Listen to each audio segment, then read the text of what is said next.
now call this meeting of the Silver Falls School District Board of Directors to order. Let's please start with the flag salute. Allegiance to the flag of the United States of America and to the republic for which it stands, one nation, under God, indivisible, with liberty and justice for all. Thank you. Aaron, would you read the Board Superintendent Working Agreement, please? Sure. So under collaborative governance, members of the board and the superintendent will work together in good faith as a team in the best interest of students, modeling a willingness to learn together. Board members will recognize and respect the superintendent's responsibility to manage the school district and to direct employees in district and school matters. Board members will give careful consideration, listening to all perspectives and to all issues brought to the board by individuals and district leadership. The board may only make decisions at properly called meetings. Board members recognize that individual board members have no authority to take individual action in policy or district and school administrative matters unless so authorized by a board vote. Under communication agreements, board members must follow the chain of responsibility and communicate directly with the superintendent when a question arises or a concern or complaint is voiced by a staff member, student, parent, or community member. Board members will endeavor to communicate directly with the superintendent or board chair prior to meetings of the board to address questions and or concerns about agenda items. Board members and the superintendent recognize that good answers often require preparation in advance of board meetings. When a board member and or the superintendent has an individual concern, he or she must communicate one-on-one with any member of the board superintendent team as appropriate. And in the interest of public transparency and full and robust debate, board members will endeavor to actively engage in and contribute to board discussions and to share their perspectives on topics before the board. Full participation from members in advance of a vote supports the board in making informed, well-considered decisions on important district matters. Thank you, and I just want to underscore that last piece about robust debate before a vote. Tonight's probably an important vote, so we want to make sure that we're expressing ourselves well. Now, I forgot to note attendance. We are all here, including Tom. Hi, Tom. If you feel like you're not getting a word in edgewise, use your voice to butt in, because sometimes... Thank you. Sometimes I don't pay attention. And next up, we'll do the agenda review. I would love to take a motion on the agenda. I move to approve the agenda as published. Second. It's been moved and seconded to approve the agenda as published. Is there any discussion? All right, we will vote. Aaron? Yes. Josh? Yes. Phil? Yes. Owen? Yes. Derek? Yes. Jennifer? Yes. Tom? Yes. All in favor? All right, and number 5 on the agenda is the consent agenda. Is there a motion? I move to accept the consent agenda. Second. It's been moved and seconded to accept the consent agenda. Any discussion? All right, we'll vote. Aaron? Yes. Josh? Yes. Phil? Yes. Owen? Yes. Derek? Yes. Jennifer? Yes. Tom? Yes. All in favor? All right, and number 6 is an action item, and we usually don't have action items early on the agenda, but we do tonight because it is coming up. We have Classified Appreciation Week, and so we are going to consider a resolution to honor our classified employees. And so I will read the resolution, and then I will open it up to board members, individual board members who want to add anything to it. So I'm going to start out by reading the resolution. Whereas the education of youth is essential to the future of our community, state, country, and world, and whereas classified employees are the backbone of our public education system, and whereas classified employees work directly with students, teachers, administrators, parents, volunteers, business partners, and community members.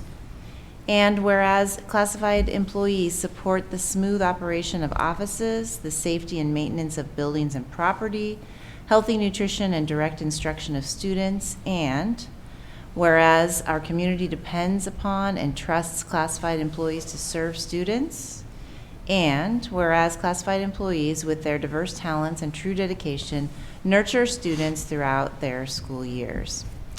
Now, therefore, be it resolved that the Silver Falls School District Board of Directors proclaim March 4th through 8th, 2024 as Classified Employee Appreciation Week, and be it further resolved that the Silver Falls School District Board of Directors strongly encourages all members of our community to join in this observance, recognizing the dedication and hard work of these hard individuals. Josh, you mentioned that you might have something to say? Yeah, I really thank you for the opportunity. I was looking back at my childhood, and my mom was a classified employee for a little bit at the high school, and I just had a numerous amount of people that came through my head that I feel like shaped my youth and made it better. I feel like classified staff, without disparaging anybody, are kind of the glue that holds this whole thing together in a lot of ways. Rick Lean just retired this last year. I mean, he was there 20 years ago. Ron, still here. These guys are around forever. I remember Shar Strunk with all her elephants at Mark Twain. She was there forever. With Cheryl Armstead, John and Brady and the cooks. And as these people that I was seeing the lunch lines, like you jump from teacher to teacher, but you always see that person in a day. You may not see that teacher again because they're in their classroom. And so, Darby Hector in the library or wherever she else is in the district. My aunt, Sheila Zeiss, Butte Creek, God knows how many years as a secretary. So these people that have really had an integral part in our community, all classified staff, I'm so grateful to them and for all they have done and are going to continue to do. And I know I forgot a lot of people, but these were some that I thought of that, like, man, I came back like 15 years ago, I'm like, I remember you. You were my lunch lady. And that meant a lot to me. They may not remember it, but it meant a lot to me. And I couldn't be more grateful to be acknowledging them for this. So, yeah. Thank you, Josh. Anybody else have anything to say about classified? Go ahead. In my, much as Josh said, clear back to being a student and then my years of education too, being in the schools, a lot of the classified do have those kind of impacts that Josh mentioned. And because they're, oftentimes they're the ones that are on a consistent basis around our students. And they see them in a different role than others that might. And and students really latch onto them, and an awful lot of students, whenever you're around them, they'll talk fondly of a lot of people, and they do make it all happen. There's no doubt about it. And so I'm glad we can recognize them. Others? Yeah, I was real happy to see this come to fruition, and just we can get very busy, and I think it's important to take the time to recognize our classified staff and employees and their contributions. And the part that really stuck out to me is this, I just want to highlight it, but our community depends upon trust our classified employees to serve students, and that part of that servant leadership and just how much we truly depend on them. And I think sometimes that can get overlooked, and so grateful for the opportunity to take a whole week and say thank you. Mm-hmm. Anybody else? I want to say that we mentioned lunch ladies, secretary. There's a bunch of classified employees that work with kids, but there are also bunches of classified employees who don't work with kids, and they're equally depended upon in order to make the school day and week and year run. So shout out to all of you. Mm-hmm. I love the second statement here in our resolution. Classified employees are the backbone of our public education system, and I think we heard all the comments tonight. I just want to put the exclamation point on that they truly are the backbone and everything we do for our kids, and seen and unseen. There's so many jobs, and this district wouldn't function without our classified employees. So I just want to say thank you.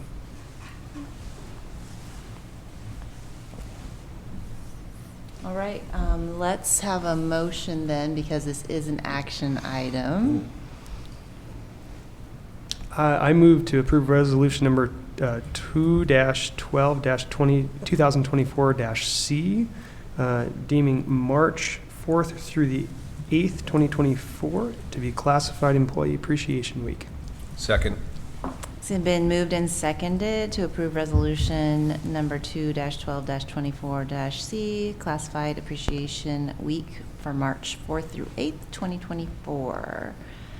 I think we already had the discussion on this, so let's go ahead and vote. Aaron, Yes. Josh, Yes. Phil, Yes. Owen, Yes. Derek, Yes. Jennifer, Yes. Tom, Yes. all in favor. All right. Thank you, everybody. Let's move on to our student representatives. Maddox, are you solo tonight? Yes, ma'am. Okay, well, thank you. Welcome.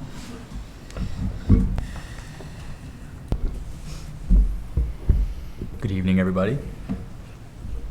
My name is Maddox Fessler, and I'm the ASB School Board Representative from Silverton High School, ASB. We have a lot of great things happening in the month of February that we're very excited to share with you. From sports, we want to congratulate our swim team on their performance at the district meet last weekend. The girls finished a very close second, and the boys finished a very close third. Now they're heading on to state this weekend, and this is the first time that the Aqua Foxes are swimming in every event at state. We're super excited for them and can't wait to cheer them on. Wrestling girls had districts this weekend and are headed to state, in which Michaela Bonham placed first in her weight class, and this is the first time in Silverton history. Our dance team has a competition this past weekend and placed first. The unified basketball team has started their season and have a home game on Thursday this week against South Salem. The girls and boys basketball teams are ending their league season in a few weeks and are doing great in their league. The cheer team has a competition coming up this weekend. For clubs and activities, this past weekend, our speech team competed in the second largest competition in the state, and Molly Pattinson was a finalist in open radio commentary. Next, we have our theater department putting on the play Captain Remote, which will be on February 16th through 28th, and then again on February 23rd through 24th. We're really looking forward to watching this production. Our ASB update, we have our first annual community night that we are putting together. It'll be from March 14th from 6 o'clock to 8 o'clock. We're inviting the community to come into our school, and ASB students will give tours of our school, in which our clubs will be there, and they will be able to showcase some of the things that they've been working on throughout the school. Winter Formal was 2 weekends ago, and it went great. It was a lot of fun. As for ASB, we're looking on getting Best Fox Ever up and rolling. These events will kick off at the end of this month, and the show will be May 4th. We have our Unified Assembly coming up on February 23rd, and we can't wait to showcase our team this year to the school. Thank you guys so much for your time. Have a great rest of your day. Thank you. Thank you. Maddox. All right, moving on to school and principal reports. We have a report from Robert Frost Elementary. Jamie McCarty's going to be coming up and giving us an update on Robert Frost. And Miss Panovich is going to join us because she's here. And we're going to just use her skills. Because I think last year board report, I got halfway through and remembered I didn't flip the one time. So I got going a little fast. So first of all, I'd just like to say thank you to you guys for all your time and effort and all that you do for our school. Robert Frost knows how much effort goes into a school board member. And just want to say a big thank you for all your time, all your effort and energy keeping our district going. So thank you very much. I'm going to try to keep it very short, but Robert Frost School has been a blessing. April 13th last year, I met with the staff for the first time, and it was me and Mr. Bush and about 55 employees that I didn't know. Knew a few in passing here or there, and kind of that morning really has changed me personally. It has inspired me, not that I wasn't inspired before, but it was just a new opportunity for me to take on something that I needed personally, and so I want to thank you guys for helping that happen, but it just really has been an awesome transition. Really excited that it was able to kind of finish last year to where I could get my feet in the ground and get moving, and really just gave me the opportunity to learn and understand a little bit of the culture of the school, so that it put us that much further heading into this year. So it was a whirlwind to finish last year, but really just thankful for the opportunity to be at Robert Frost School. I got to learn a lot in a couple months, and I just learned what an incredible staff they are. Super talented. You talk about the classified staff being the backbone. No doubt classified staff is our backbone at Robert Frost, but everywhere from our cooks to our teachers, it is a talented, just a bunch of talented educators. I also learned that we had somewhat of a fractured culture. I mean, you talk about a staff that probably went through some of the toughest years they possibly could go through, 9 principals in 3 years. So just getting in, hearing stories, hearing the non-trust a little bit, just the fractured culture, kind of just inspired me to figure out how to pull us together. A master schedule that needed completed with student learning as the #1 priority was a must. Systems were needed in all areas, whether it be PBIS, Tier 1 and 2 systems, leadership teams, PBIS teams, culture and climate teams. We really just needed to start from the ground up. And so we did that. We were able to kind of come together to finish the year and see things happening, and we were able to get things established with some teams. Ending last year to this time this year, we were able to hire 21 new employees at Robert Frost. So we had 2 new kinder teachers, a new first, a second, a fourth, a fifth, a music, a PE. We hired a new student success coach, a lead office secretary, 3 assistants in our functional skills, 2 in special ed, 2 with our ELD, and 4 instructional assistants. So talk about around 60 employees. We hired a 3rd brand new staff at Robert Frost School. And our hires have been amazing, and really have come together with our staff that has been there and really bonded. Pretty incredible. We were able to start the school year before the school year started. So we were able to get our leadership team into our school 2 weeks before school started. We had our staff, they all just kind of said and raised their hand, what is needed to happen for us to have a great year? And so our leadership team came in 2 weeks prior, our PBIS team came in 2 weeks prior, our master scheduling committee came in all summer and did work. And so really that put us ahead. I mean, so when we actually started school the first day of teacher in service, we really felt like things were kind of running, and we knew what we were doing, and we knew where we were going, and we had certain things established, and we were able to get people in the right spots with our master schedule. And so just starting before the school year really, really helped us out a ton. So our priorities at Robert Frost School have been student learning is just our #1 priority. Everything we do with our guaranteed and viable curriculum, with our projection maps to our unit maps, to our learning targets. Right now, every PLC is on pace with our projection map and our unit maps of where we need to be in the classrooms.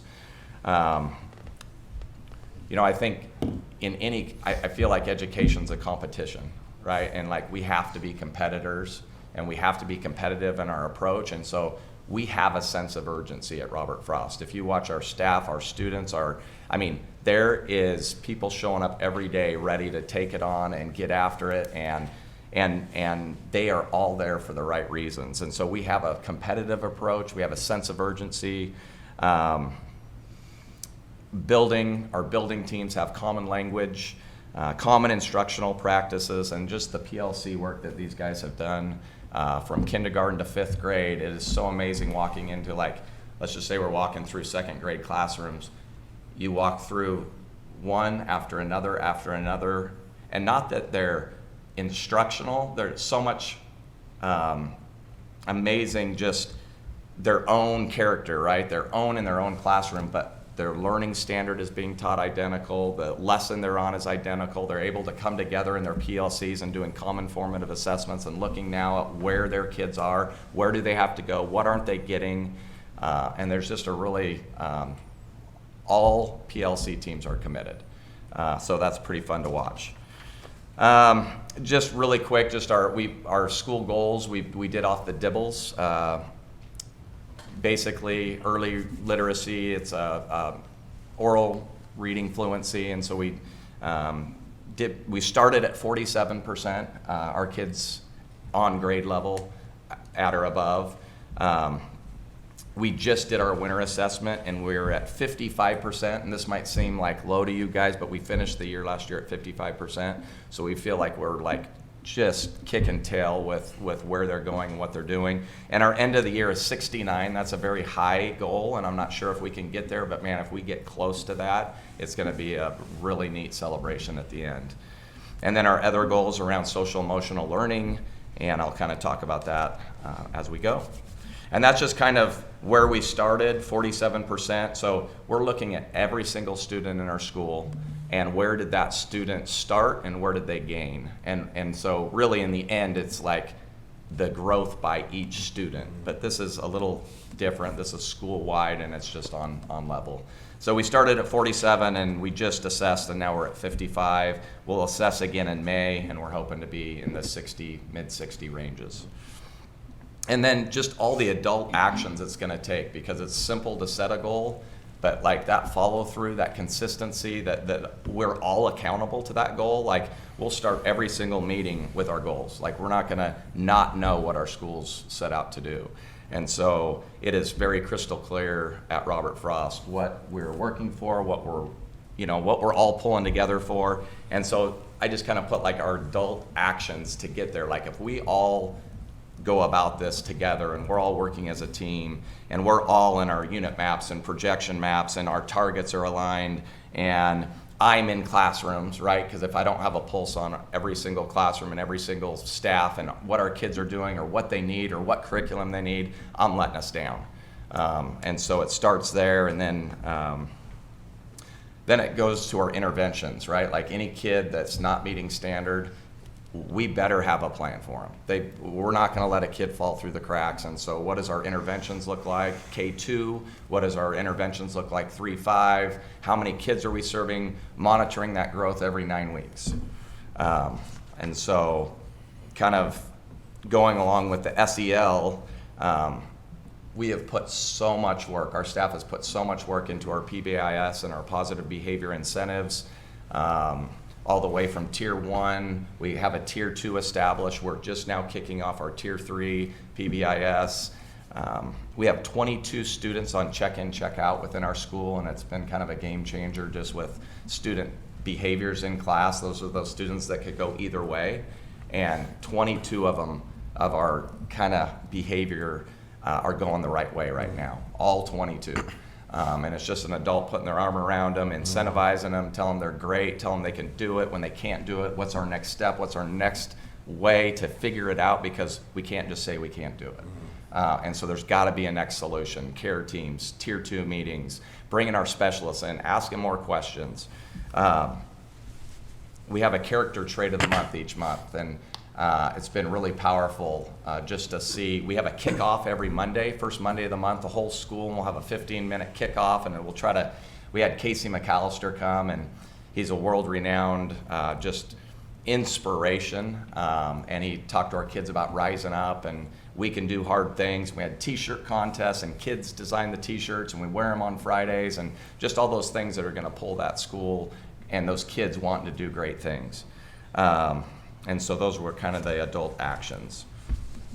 And then just some great things happen at Robert Frost. We have a really strong parent-teacher club, and we're starting to have a great turnout from our staff and our parents showing up, working collaboratively, not only raising thousands of dollars for our kids, but like they're putting on movie nights for our kids. We had trunk or treat at Robert Frost, all the little things that are going to bring community members into your school.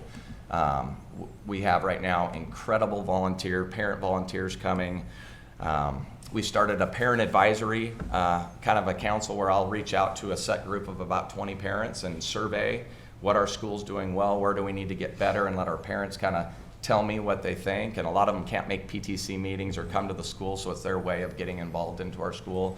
That's been very neat. We have For the Love of Reading Week this week. Thursday's Reading Under the Stars at Robert Frost.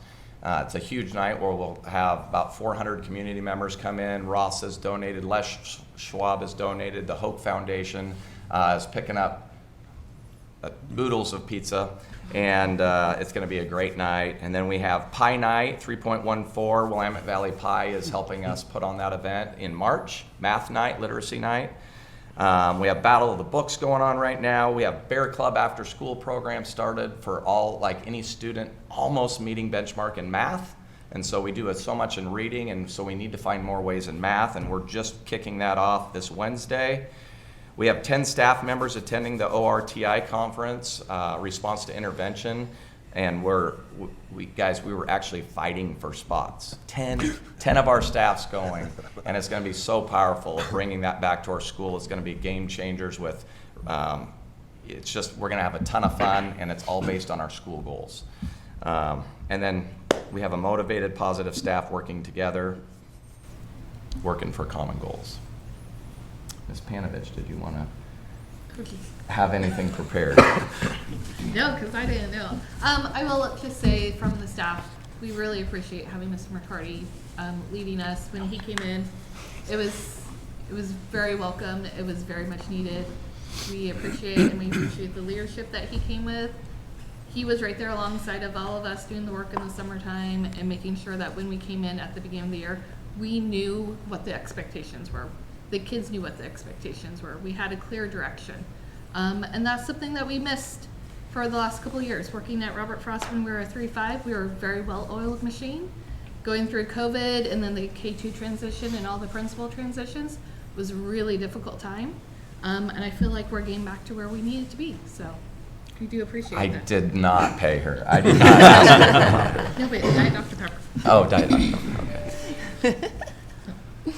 But thanks for letting us present on Robert Frost this evening. Anybody have questions about the presentation? I have a comment. Thank you. I missed losing you at Victor Point, but I tell you, I see a lot of people in town, and they're great things, bud. Thanks. Great things. So you're doing a great job. I'm so grateful for you. So thank you. Yeah, just word of encouragement to the whole staff. Just keep up doing the great work and merging, a third new folks and onboarding them. And I think taking the time to put in the hard work and have a good, thorough map of where you're headed. And it sounds like that's translating all the way through. So good job. And Sam hearing good things from the community, and proud of you guys, and keep up the good work. Heard from several folks and staff over at Robert Frost how happy they are to have you there, and just the wonderful positive things that are going on at that school. And it's just even just them explaining to me, it's palpable what the changes that have been made for the positive that have gone in this past year. So thanks to you and staff for all you're doing. Thank you for the very uplifting and positive report. It made me want to head back to the classroom. Same. I was like, I want to work there. It sounds like things are going well. So You guys are welcome. Come visit anytime. Come for pizza, reading the stars. Thank you very much. thank you.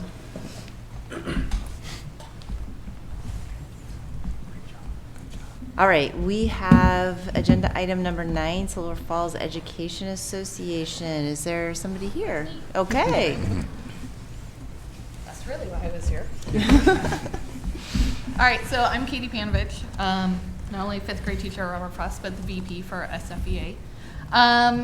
And we just had a quick little message for you guys that many of our members have been tuning in more and more to the board meetings, the work sessions, especially last week, and we received just overwhelming amount of feedback that expressed appreciation for the vast amount of questions and conversation that was had during that meeting. That the open communication is always valuable, but really even more so now that we're in a kind of serious financial situation. And we just really appreciate the conversations and the questions that were asked. We were also very thankful for getting back our building PLC day that we lost on January 17th, the Ice Storm Day. Our building PLC days are extremely beneficial to us, and it's really important for us to be able to have them, especially since we don't have as many building PLC days throughout the year. So we were really appreciative that we got that day back. I want to say thank you for that. All right. Thank you so much. Thank you. Thank you.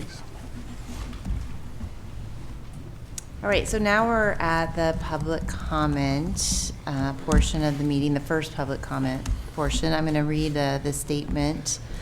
We are glad you're here and welcome you to address the board with your ideas, concerns, or compliments. Please keep the following in mind. If you wish to speak, please raise your hand to be recognized by the board chair. If attending remotely, please use the raise hand feature within Zoom. For the record, please provide your name and relationship to the district. Please keep individual remarks to 3 minutes. If speaking as a representative on behalf of a group of 3 or more, comment time will be extended to 5 minutes. A second public comment period will occur later in the meeting that is specific to discussion and action items only. The board will not hear complaints against individual staff, district staff, or board members during public comment. Please understand that the board's primary role is to listen, and you likely will not receive an immediate response. Finally, remember we all model the way for our students and ask that you share your thoughts respectfully and in accordance with the Silver Falls School District Board Decorum Agreement. So we'll start with somebody in the audience. Is there anybody here who would like to speak? Come on up, Max.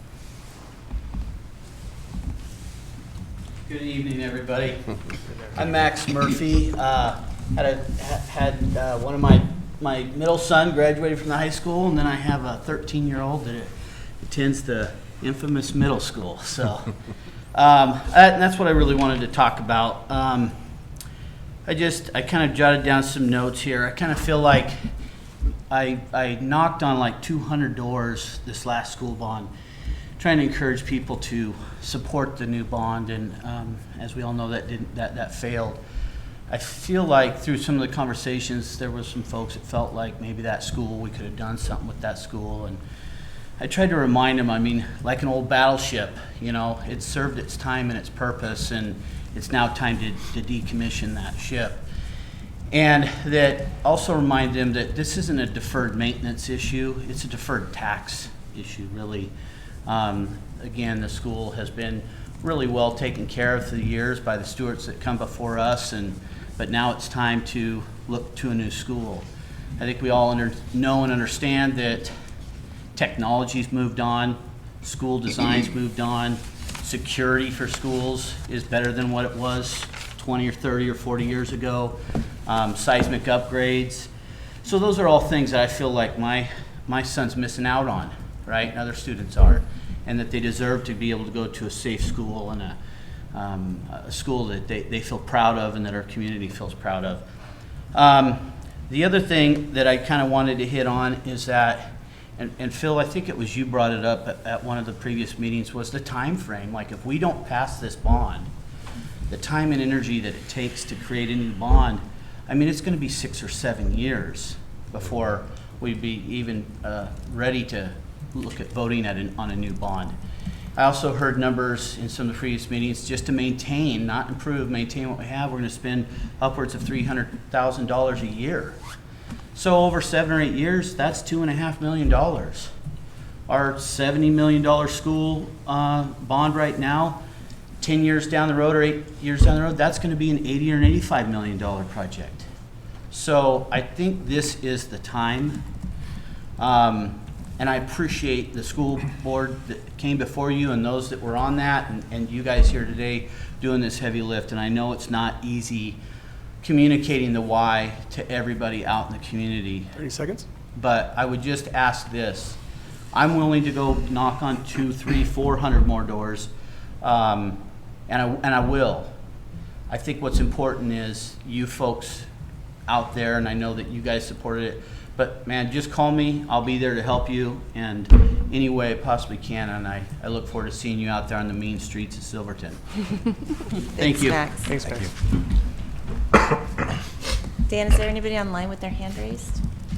There are no hands raised. All right, is there anybody else in the audience who'd like to speak? Jean? Okay, come on up. And we'll start with asking you your name and relationship to the district, and if you're speaking just for yourself or for an organization. My name is Drew Kaywell. I'm speaking just on behalf of myself. I have 3 kids in the Montessori school,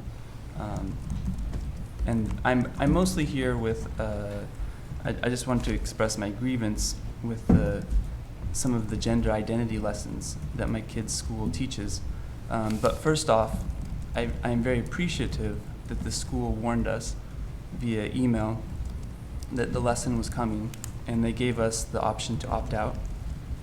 But my grievance comes also because the kids' peers will be learning about gender ideology in these lessons, which they could come up as a topic with at other times during the school day or other days when the lessons aren't being taught. And that makes me feel like our kids will be kind of like singled out. And as a practicing Catholic, I feel like some of these ideas in these lessons are opposed to how I want to responsibly raise my kids and give them the nurture and the respectful education about these topics that I am responsible for. If something, if my kids have problems, they can come to me, and they can come to a teacher, of course, but I feel like the first source is going to be the parent, and I just think that's really important.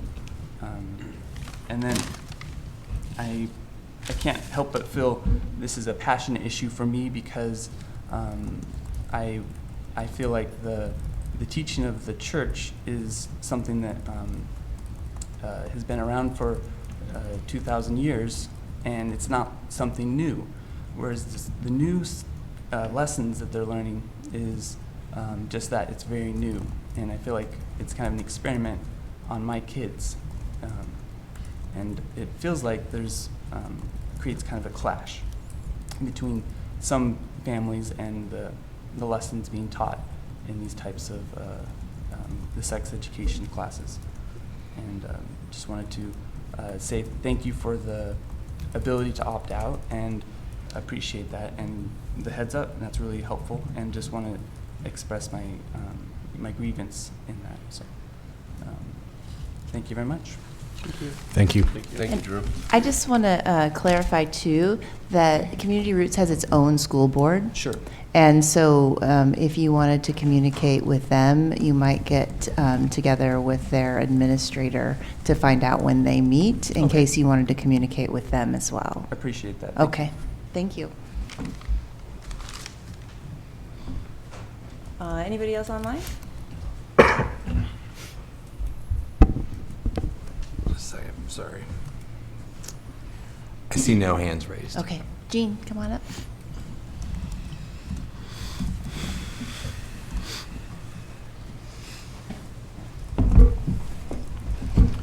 Thank you, Madam Chairman and board members. I'm Gene Pfeiffer. Lived in Silverton all my life. Design build specialist. Was on the budget committee here for 25 years and the chairman of the high school relocation in 93 and 99. So, you want anything else? Nope, just you have 3 minutes. Okay. All right, so last time the board met, there was a presentation by the Wanaha group, and the leader of that group was telling us some things and said that the fees that they take for architect, engineering, and their management of the project is 23%. And this is what you're talking about now. That's about $17 million. I asked one of the board members if you would do that to yourself, and the answer was no. But this is the policy, or this is the way things go now. And I said, well, we need to step up and make expectations different, rather than just following what might be going someplace in Beaverton or I don't know where. We're Silverton, we can't afford it. So we have two things at issue. One, if we follow the path still with this expensive company, I feel that we're not being responsible. We need to show them what we want, not what they want. And then, of course, in that same discussion, that leader from Manaha was saying that upon answering the question, was the task force or the bond committee provided lots of information relative to the renovation of the existing Schlater building, and the answer was no. And he joked about it, like he would be doing a budget on the back of a napkin. And I'm very disappointed the board didn't respond to that. I didn't watch any eyes about it. So we got that issue, but the other part is we have a facility that in the bond of 1994, the citizens passed and with great detail said that they were supporting taking the Schlater building for the middle school. And that didn't go, Andy Belando was the one that kept going down a different path. We should have picked up where it was left off, and I can say I didn't have been accused about, well, why are you against all these things? I'm not against anything. I am very much in favor of being sustainable. An example I'll give you is if I'm talking to a client, which I do frequently, and they want to remodel their house, but they can't decide if they should build a new house.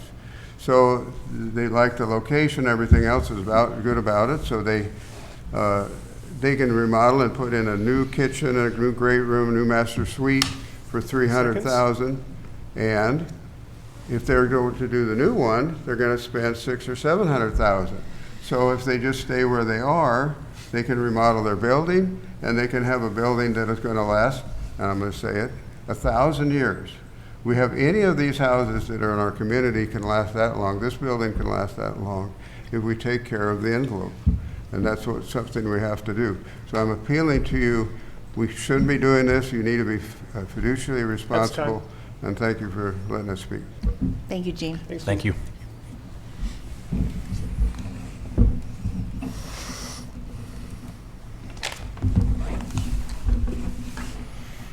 Any other raised hands online?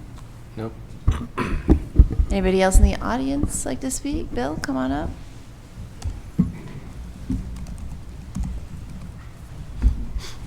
Bill, would you be able to state your name and relationship to the district and speak on or tell us what topic you're going to speak on? I'm going to talk about the building, the middle school building. Bill Schiedler. I live I have a Silverton address, but live out in the country.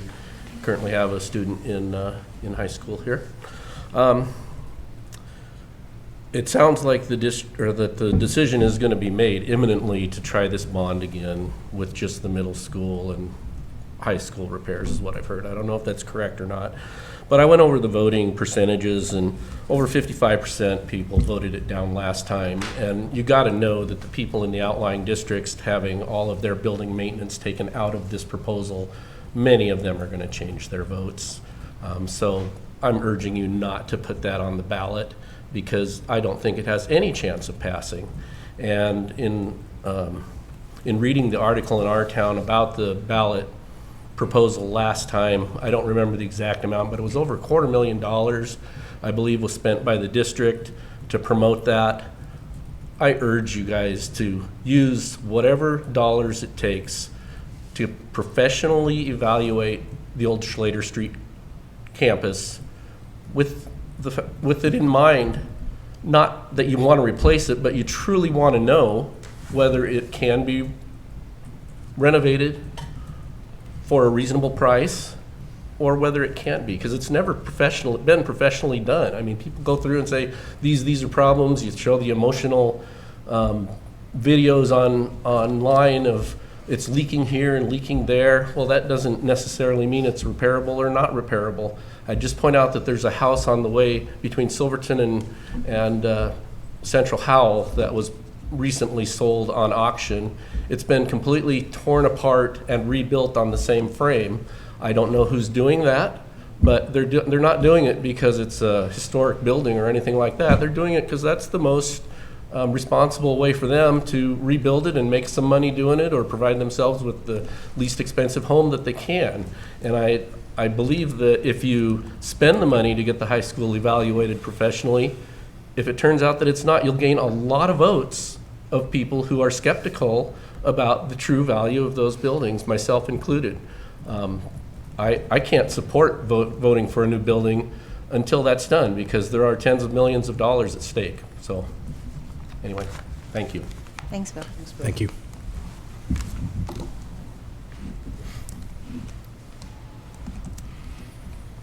Any other audience members like to speak at this time? All right, any interest, because this is a very big decision that is potentially before us tonight, I will entertain the option of opening up for discussion, any response to public comment. But we don't have to. I'll wait for a motion. I have a question. Okay. I mean, are we going to discuss this later anyways? Um, Or? We are going to have a discussion, but if there's any response right now to public comment, I would entertain. Okay. Anybody over there? Okay. All right, we will move forward then to administrator and staff reports. Superintendent Scott Drew has the bond presentation for us. Thank you, Jennifer, and I'll wait for Daniel to pull that up here. Great, well, thank you. I want to first go over just an update, and that is in terms of our Director of Finance. Director of Finance and Operations, Steve Nielsen, will be moving on. Steve's been gracious enough to be very generous with the time that he's given us and really help to make this transition as smooth as possible. So Steve is going to be moving to halftime on February 16th. And so on the 13th, just tomorrow, Kim Dowd will be our interim Director of Finance. The rest of our leadership team will take over the operational supervision, so Kim can focus on finance. And we're really pleased that, Kim, that you're, number one, you're here. Number two, that you'll be serving in that role. Thank you very much. I also wanted to say that this is Steve's last public meeting with us, and that's a sad thing too. And so I'd encourage you on your way out tonight, if you'd like to stop in and chat with Steve, because he'll be coming into the district office, but this will be his last board meeting. And so, Steve, thank you so much for all of your years of service. I came in July of 2020, right at the beginning of the pandemic, and I'm so appreciative, Steve, of the never-ending tutorials that you've given me, not just on district and state finance, but also on a myriad of other things. You've been such an integral team member, so thank you, Steve. Thank you. So I want to get into the bond presentation. None of this information is new. Okay, so I want to start off being really clear. You've seen this checklist every week in my board updates to you as we've gone through and tackled each one of these things on the list. Started with the intent to file for our awesome grant, and then a board resolution to have the administrator team continue planning. And last week we had a discussion on putting an exit date, a specific date on the exit of Silverton Middle School. And tonight we're going to formalize, or you're going to formalize a resolution whether or not we want to go out for a May bond. And so in the bond filings, there are two really critical deadlines. The first is on March 1st, which includes the ballot caption, title, and summary. That's what you already have in front of you. That's what was posted to Board Book. And that's what we'll need to get in as soon as we can, even before March 1st. And so hopefully you've had a chance to look at that. And then the second, on the 21st of March, is the final certification of ballot language and the explanatory statement. And as some of you know or remember from the board work session, that we would be putting some part within this process about Silverton Middle School and what happens if a bond doesn't pass, that we will be exploring other options for our middle school. And that's where that'll take place in the explanatory statement. And that's not due till a later date. And so just wanted to make sure I was clear on that. So here we are at option B. This is the option that the board has decided on, has had me and my team move forward, planning for option B. And as you know, in the last January regular board meeting, we had Wenaha Group here. We also had Jonah Jensen, who led the Long Range Facilities Planning Committee meetings, go over with you the specifics of the square footage and also the specifics of the plan for the middle school. All along also, we've operated under this understanding that whatever bond we go out for in May will be with work that's already been done by the Bond Advisory Committee, that there just simply wasn't enough time to redo an entire bond. This takes a lot of time to do, and we only had 2 months to do this. And so very early on, and we talked about this, it was going to be something that's already been done through the Bond Advisory Committee, work that's already been done, or we're just not going to have time to do a bond at all, because that would require all sorts of different public input processes and steps that we would need to go through to bring to the board a new recommendation. And so I just want to make sure that we're all on the same page there as well. There's also 4 major fixes to the high school that we need desperately. The high school is our most important asset. It's our biggest asset. We need to take care of that. And it's also a facility that's 20 years old. And so there are some of the costs going to 4 of the fixes there at the high school, but the vast majority is on the middle school. This is a general obligation bond resolution that you already have. And then the May ballot language is on page 3. So having said that, with that summary, I'll open it up for questions, and then I know you have this as a discussion item. Before I do that, Steve, would you like to add anything to that, or anything that I may have left out? No, I think it's. I think you covered all the important points, and then just the more detailed steps around the filing with Marion County. That it's actually two steps, and the first due date being March 1st. So I think that for tonight, I think if the language looks good in the resolution and the ballot language, I would recommend its passage. But as we discussed in the last meeting,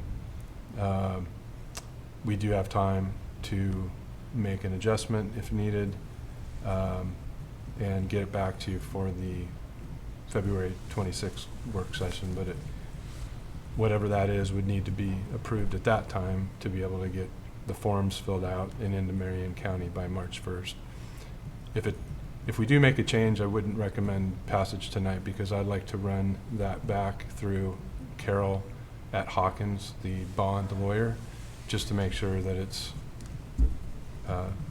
passes the legal muster. But if it does pass tonight, we can turn the SEL 805 in earlier than March 1st, and in fact they do encourage that. Thank you, Steve.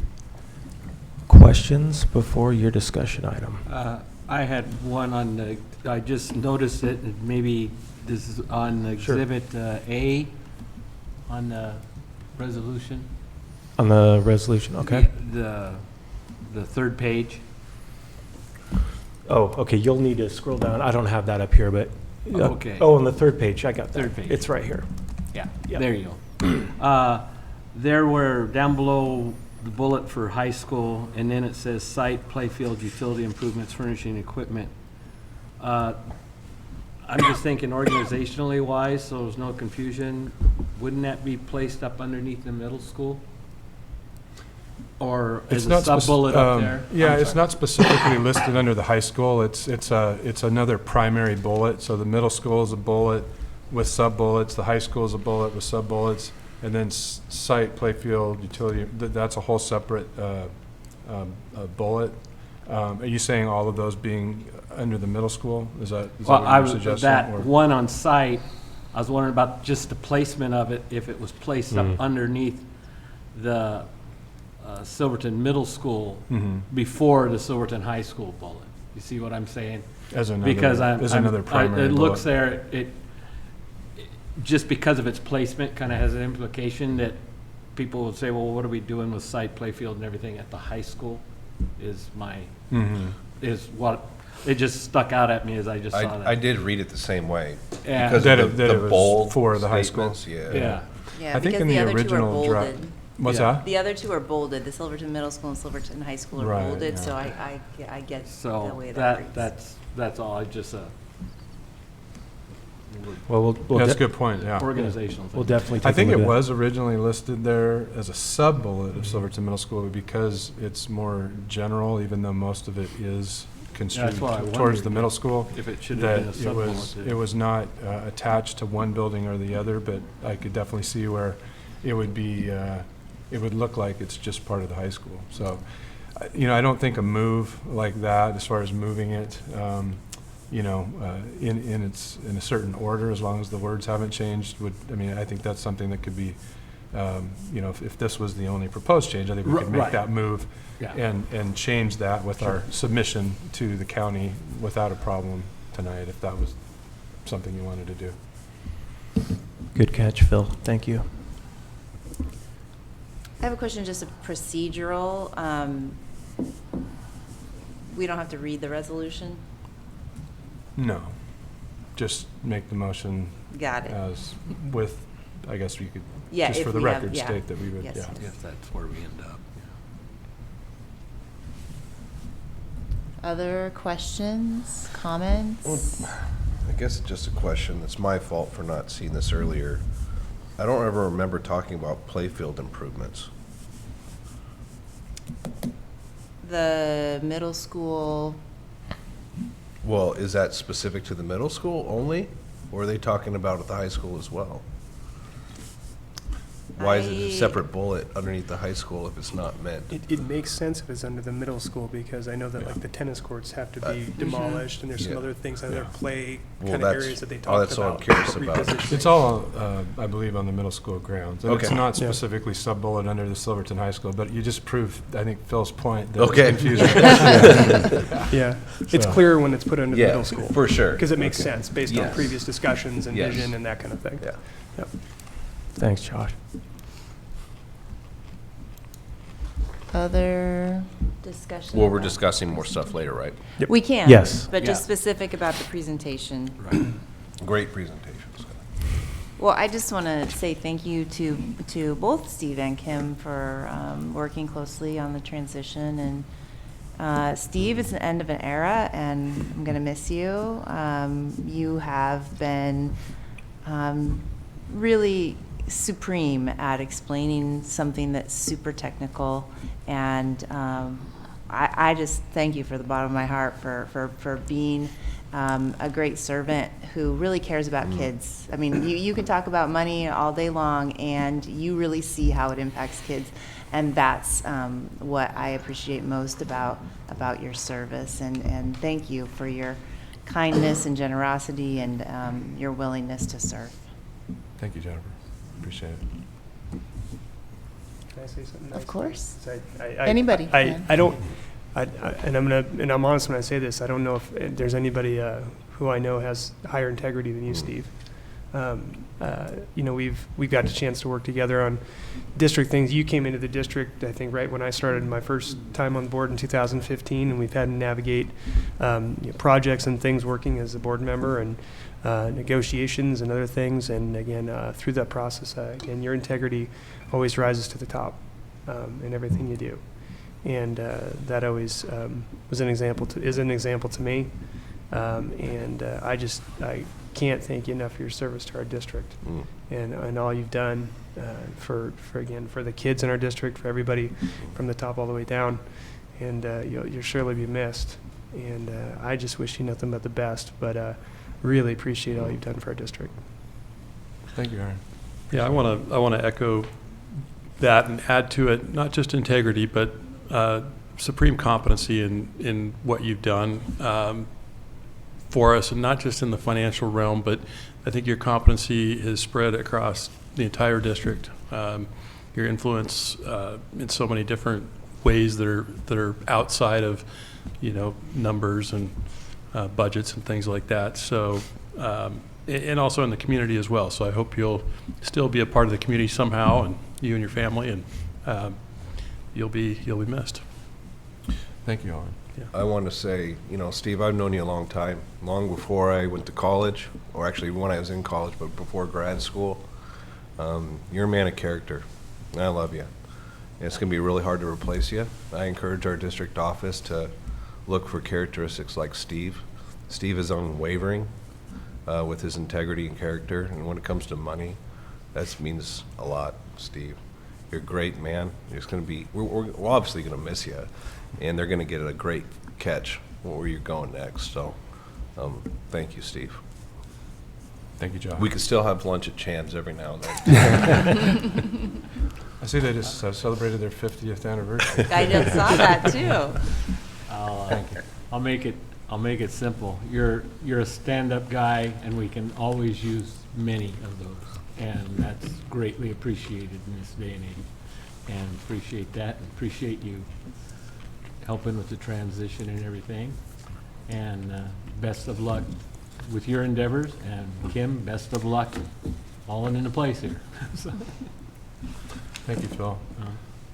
Just thank you, everyone, for your kind remarks. They mean a great deal to me. And one thing that made it so difficult, to make the decision that I made was the people I work with, the board, DLT, and then the whole district. But just love the family at the district office.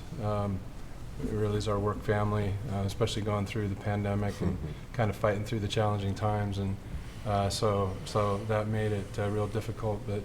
But ultimately, I felt the peace that it was the right decision for me at this time of my life. And I'd like to thank my wife Sheila, who's here tonight. She's my rock, and so her support's been unwavering. So, and thank you for being here, honey. But I also just want to say this. Kim, you're in absolutely wonderful hands with Kim. Kim is in her 7th year here at Silver Falls, and she was raised here. She's loves this community, has been fully invested in this community as an employee in the private and the public sector, and in volunteerism. She jumped headstrong into this work in 2017 as our payroll specialist, and took that to new levels in the way we do our processes, our accounting system. She's extremely intelligent and one of the hardest workers you'll ever see, and serves our employees to the highest level of integrity, and then takes that very, very seriously. So I'm just thankful that she's here to take on this role, because she's tremendous. So Thank you very much. We've been really fortunate to have both of you for so long, and I don't think a lot of people know that Steve he increased his responsibilities at the district office a couple of years ago, overseeing not just finance, but just the whole district office in general, including facilities and transportation. That's a huge credit to your abilities. So we just have been really thankful and fortunate to have you. thank you. And thank you, Sheila, and thanks your whole family for being in our district for so long. We really do appreciate it. Yeah, Jennifer? Tom, yep, I wanted to make sure you had a chance. Yeah, you bet. Yeah, Steve, thank you so much. I mean, people have really captured my thoughts. Your leadership skills extend well beyond your financial skills, and you'll be sorely missed. And good luck on your next endeavor. I'm sure you'll be very successful there. I really appreciate that. And I'm glad to see Kim's stepping up to help out. So, and thank you for sticking around for halftime, for the upgoing to help with the transition. Yeah, thank you, Tom. Tom is the the one board member, you were on the board before I started, and you're still here. It's just amazing your service to the school district and the community. Owen was on the board, but then he stepped away, but then he came back too, so pretty cool. So. Yeah. Thank you. Thank you so much. You guys will all have to go to Chan's together. Yes. All right, Kim, I think you're up. Sorry, I wanted to, Oh, my I didn't bad. get a chance Sorry. as well. Sorry, I just want to chime in as well, Steve, just in our short time working together. Everything my colleagues have echoed truly shines through. Your integrity, probably foremost, and your level of expertise, and you'll be sorely missed, and you've set the bar pretty high. And Kim, we're glad you're stepping in the interim, and just greatly appreciative of both of you. Thank you. Thank you, Derek. All right, everybody's spoken, right? Okay. Now, I think, Kim, we can give you the floor. I believe we are moving on to our finance and enrollment report now, and yes, appreciate it. Because I'd like to, when I'm done with this part, have Jeff and Dustin come up on the Okay. seismic deal. Yep. So, a few comments to make on that. So, oh yeah, come on up. So we'll start with the financial report here. So enrollment, fortunately, we did not see a post-holiday decline like we normally would. So we're still holding on above 3,700 students as of February 5th. So we're at 3,725 students district-wide, including the charter schools. So that gets us close to 50% recovery from our pre-pandemic or our pandemic low. Most importantly, it's not shown on this sheet, but we're still, at least as of December, we're still holding to our 0.65% of statewide ADMW, which matches where we were before the pandemic, and that probably is more important of a number in terms of how it's tied to our state school fund revenue. Before the end of February, we will see an updated state school fund estimate from ODE. Last year it came out on February 17th, and so that will be an important number just to see what's happened with the other 196 school districts across the state in terms of their enrollment trends. We lost a slightly higher percentage than most districts, 10%, but our recovery rate has been better. So that provided some additional revenue last year, and that's helping us this year as well. Right now the state had, and this is based on their projections going into the start of the year, they had projected 543,000 students and 672,000 weighted membership, which before the pandemic, that was up to 706,000. So that just gives you an idea, over 30,000 ADMW lost throughout the state. Again, when this came out last year, that helped us a little bit because our recovery rate was better. I think because of where our enrollment is right now, it should provide us an additional $200,000 to $300,000 this year with state school fund revenue, but that is still dependent upon, if this statewide number bumps up a little bit, it will decrease the amount per student a little bit. But I still would see a net gain there. So that's enrollment. We still might see a little bit of a little bit of decline at the high school level as the rest of the year goes on. That's not atypical, but given we haven't dropped too much since the start of the year. I'm pretty happy with where we're at now. So. As far as the financial report goes, this is 3 different pages here that's on board book. These are revenue, general fund revenue and expenses through January 31st.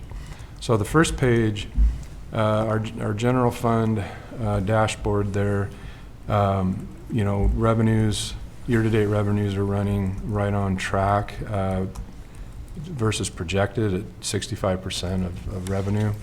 I do see that our state school fund revenue, it should run ahead of budget by $200,000 or $300,000.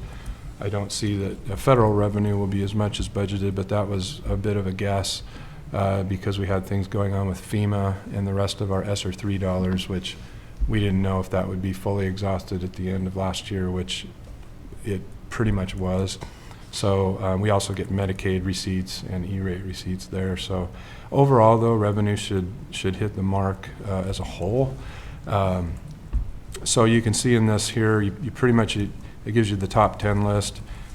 Pretty much see every category there reflective of all the revenue in the general fund. On the second page, it's the same format for our expenses within the general fund. Again, you can see 71% of the expenses reflected in a top 10 list. So we are, as we talked about back in the November work session, our licensed salaries are definitely, our licensed employee costs are running quite a bit ahead of budget. We didn't settle with with SFEA until April of last year, didn't pay out the retro until May of last year, so we went through most of last year without knowing exactly what our expenses would be, and they ended up being higher than budgeted last year due to the agreement. And this year, it was hard to know what the impact of the new agreement would bring. So, again, we had talked about this before, but what we saw after the hiring season and the start of the school year was we always have attrition for various reasons, whether it be retirements or people moving on for whatever reason. But especially with the retirees, we typically see replacement hires coming in lower on the salary schedule. But for the first time in my 23 years, we saw nearly a match across the board in terms of where people were at on the salary schedule. We had more veteran people coming in and replacing those positions. I think one, because our compensation schedule is more competitive, but we're also seeing less education graduates. I think I heard a stat that OSU only had 57 education graduates this last year, which is really just hard to believe. So things have changed there, and it really, while it does provide, as I think Tom pointed out in one of our previous meetings, it bumps up our teacher experience rating, which does help boost our state school fund revenue a little bit. It does change the way that we have to budget moving forward in terms of, usually we would budget for COLA, but we wouldn't necessarily budget much for the step increase. Now, of course, not everyone qualifies for step, but for those that do, usually we could cover that cost just with the attrition. And so that climate doesn't exist anymore. So we are running ahead of schedule there. Now, the other thing to point out in the graph midway down on the right there, when you look at expenditures by object, prior year to date versus current year to date, you can see both in the salary and the associated payroll costs. Now, associated payroll costs are PERS, taxes, and insurance, health insurance contributions. The difference between current year to date and prior year to date is even more pronounced than, because it's an apples to orange comparison, so apples to oranges comparison. Prior year in the red bar is the licensed salaries total. So the bar represents all salaries, not just licensed salaries. But through January of last year, we were still paying teachers on the 2021-22 rates because we were still bargaining. So there's even more of a difference. So that, again, that's a bit of an apples to oranges comparison. So just to kind of keep that in mind. We are running less than last year on our purchase services, which includes all of our utilities, transportation, hired labor, things like that. But we are running ahead of last year in supplies and materials, and that's because of our investment in the curriculum adoption earlier this year, between $400,000 and $500,000. And then the third page is really just more of a numeric look, and it takes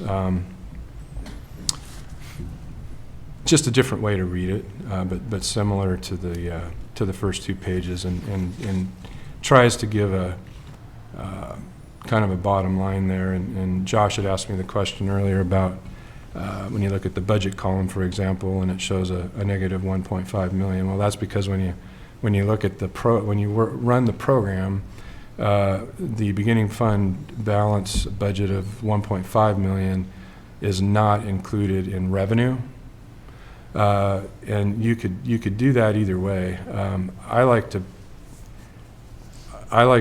look at revenues as current year revenues, not beginning fund balance, which is revenue or money from a prior year. So I choose not to include that in the total. But the budget is balanced when you, and this is the way the state sets it up, but you include that beginning fund balance number in the total there. So.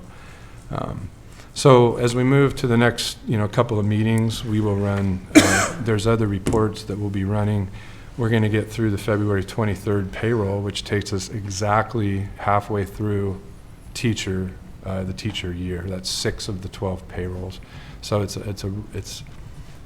provides a really nice way to look at the numbers, and it'll also project it out, for the rest of the year. Because the one thing we also have to make sure is that everything has been classified properly between the different funds, especially with the increase in the special revenue funds with SIA, high school success, those types of things. We think that we pretty much have everything where it should be, which then gives us a better analysis and snapshot of this. So we're kind of building our way towards that. And then the last thing is, as we finish this month, or especially as we go into March, and well ahead of the budget committee meetings, the team will be presenting a budget roadmap to get us back to $2.5 million general fund ending fund balance by June 30th, 2025. It's important to look at this in a biennial view. We're in the first of the 2 years of the biennium. Aaron, I know if you had $1 for every time I said this, this year we get 49% of state school fund of the 10.2 billion. Next year we get 51%. So that's going to result in approximately $2 million more in state school fund revenue for Silver Falls, assuming there's not a huge increase in statewide enrollment and we take a drop in our proportionate share. And in addition, this year we did choose to make some one-time investments or non-recurring expenses that won't repeat themselves next year, like the curriculum adoption and the bond efforts and finishing the preschool house. So just taking those items together, that will get us $3 million ahead for next year. Now, when you take into account inflationary elements, the COLAs, the transportation, insurance, utility costs, new unfunded mandates like paid leave Oregon, the potential for unemployment costs to increase, it's probably inflation that's somewhere in the neighborhood of $2 million. Now, these are early numbers. They need to be vetted more over the next couple of weeks and presented more fully in March. But, it puts us in a position, in a positive position to try to build back.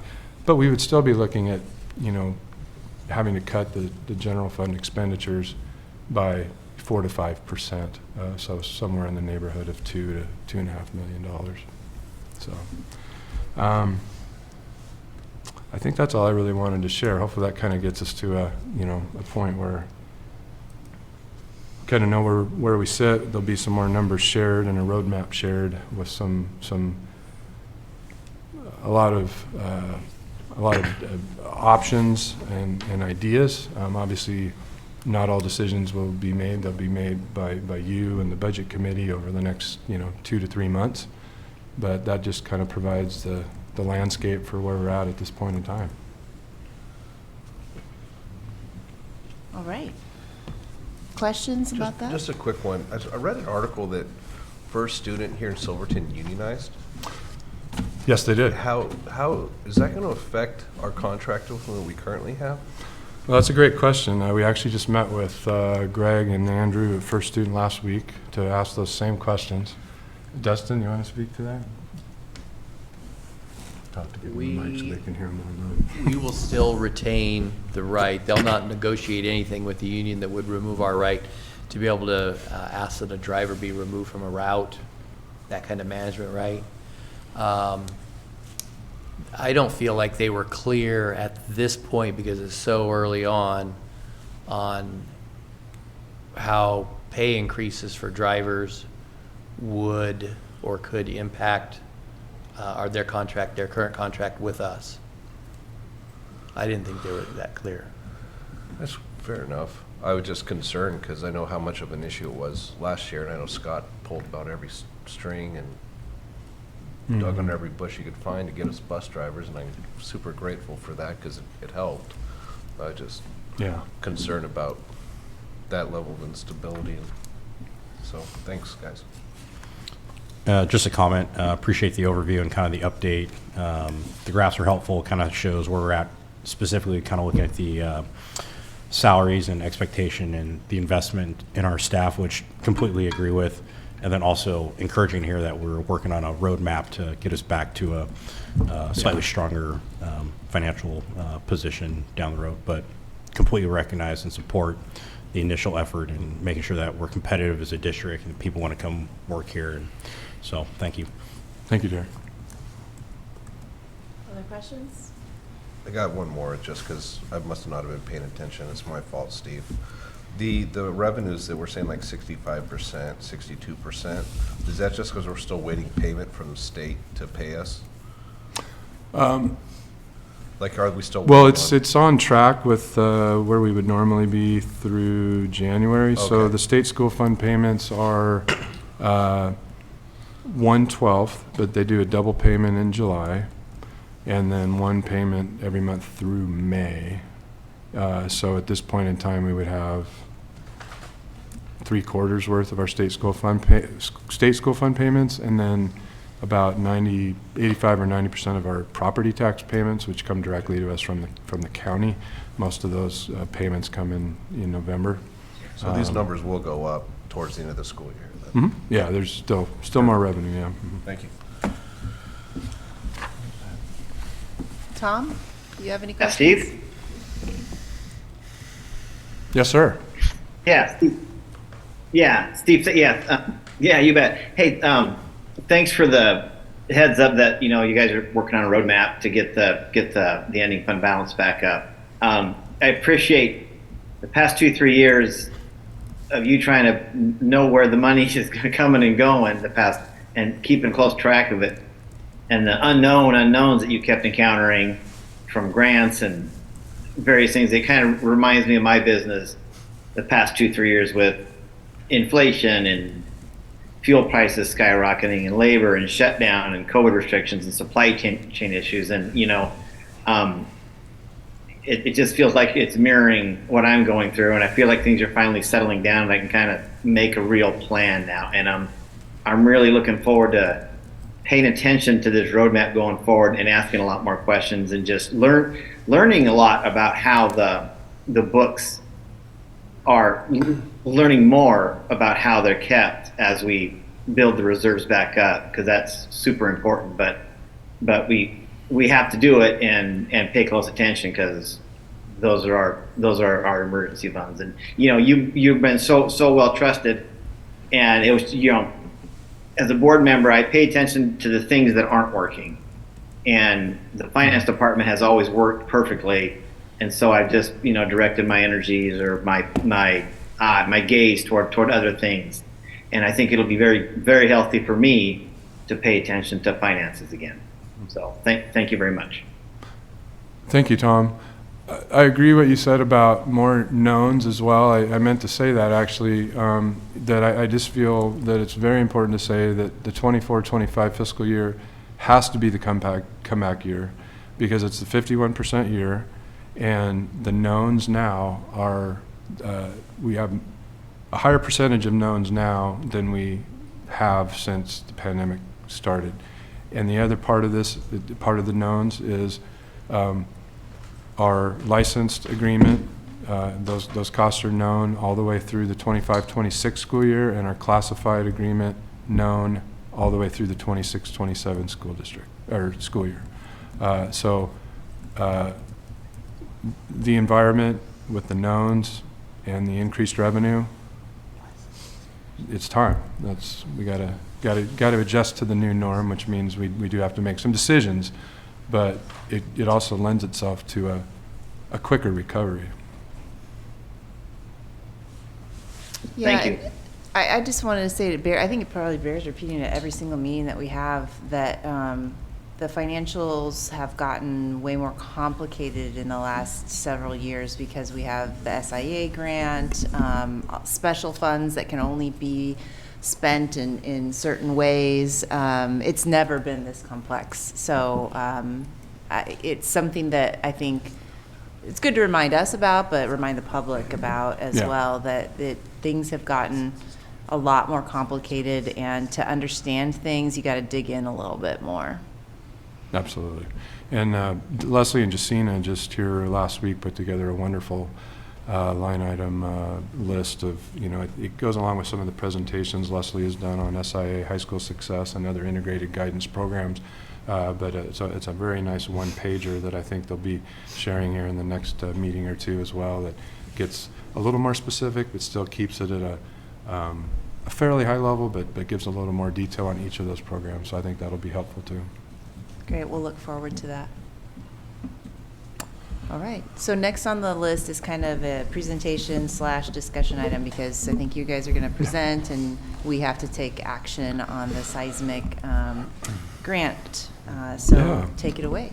Well, just I'm going to turn over to Jeff here in a second, but we're in a real fortunate position. I think we are now in the 10 years of the Oregon's seismic rehabilitation grant program.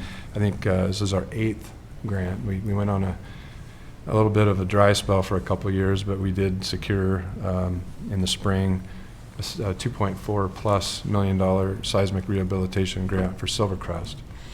And so the first step to this was to do an RFP process to secure an engineer and design that will also do design for us for the project. And I'm going to let Jeff and Dustin discuss what this is, and we do have an action item for you tonight.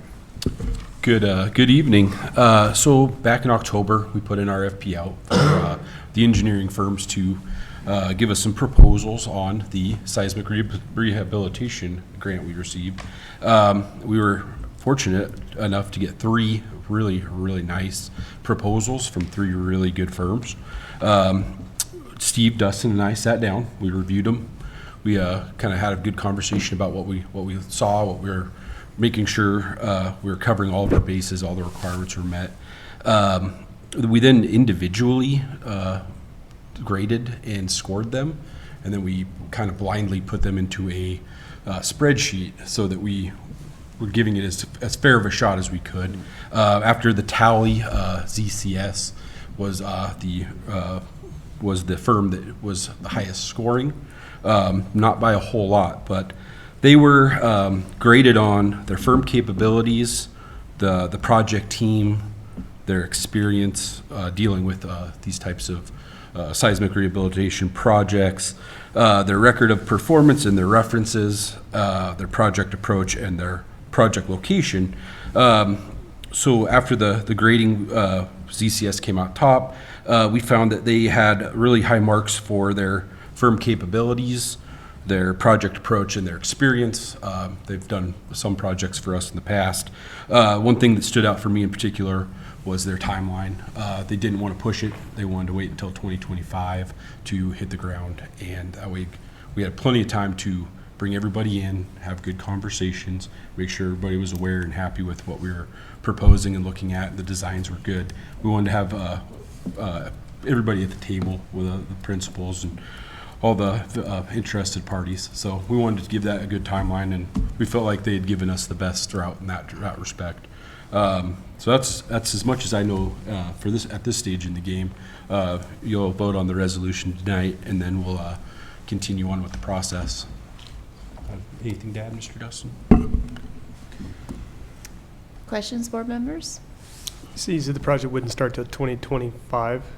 The boots on the ground, getting stuff torn apart will start in 2025. The design process and the project management will all take place prior to that. Should be starting actually in several months here. So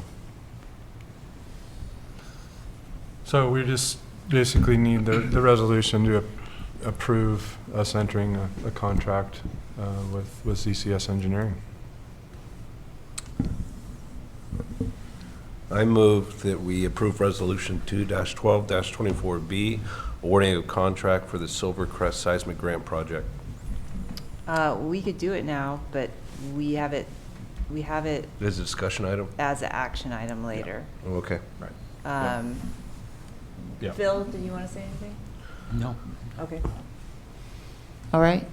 Yeah, let's just vote on it, because we want to give another public comment Yeah. option for the public to weigh in before we do it.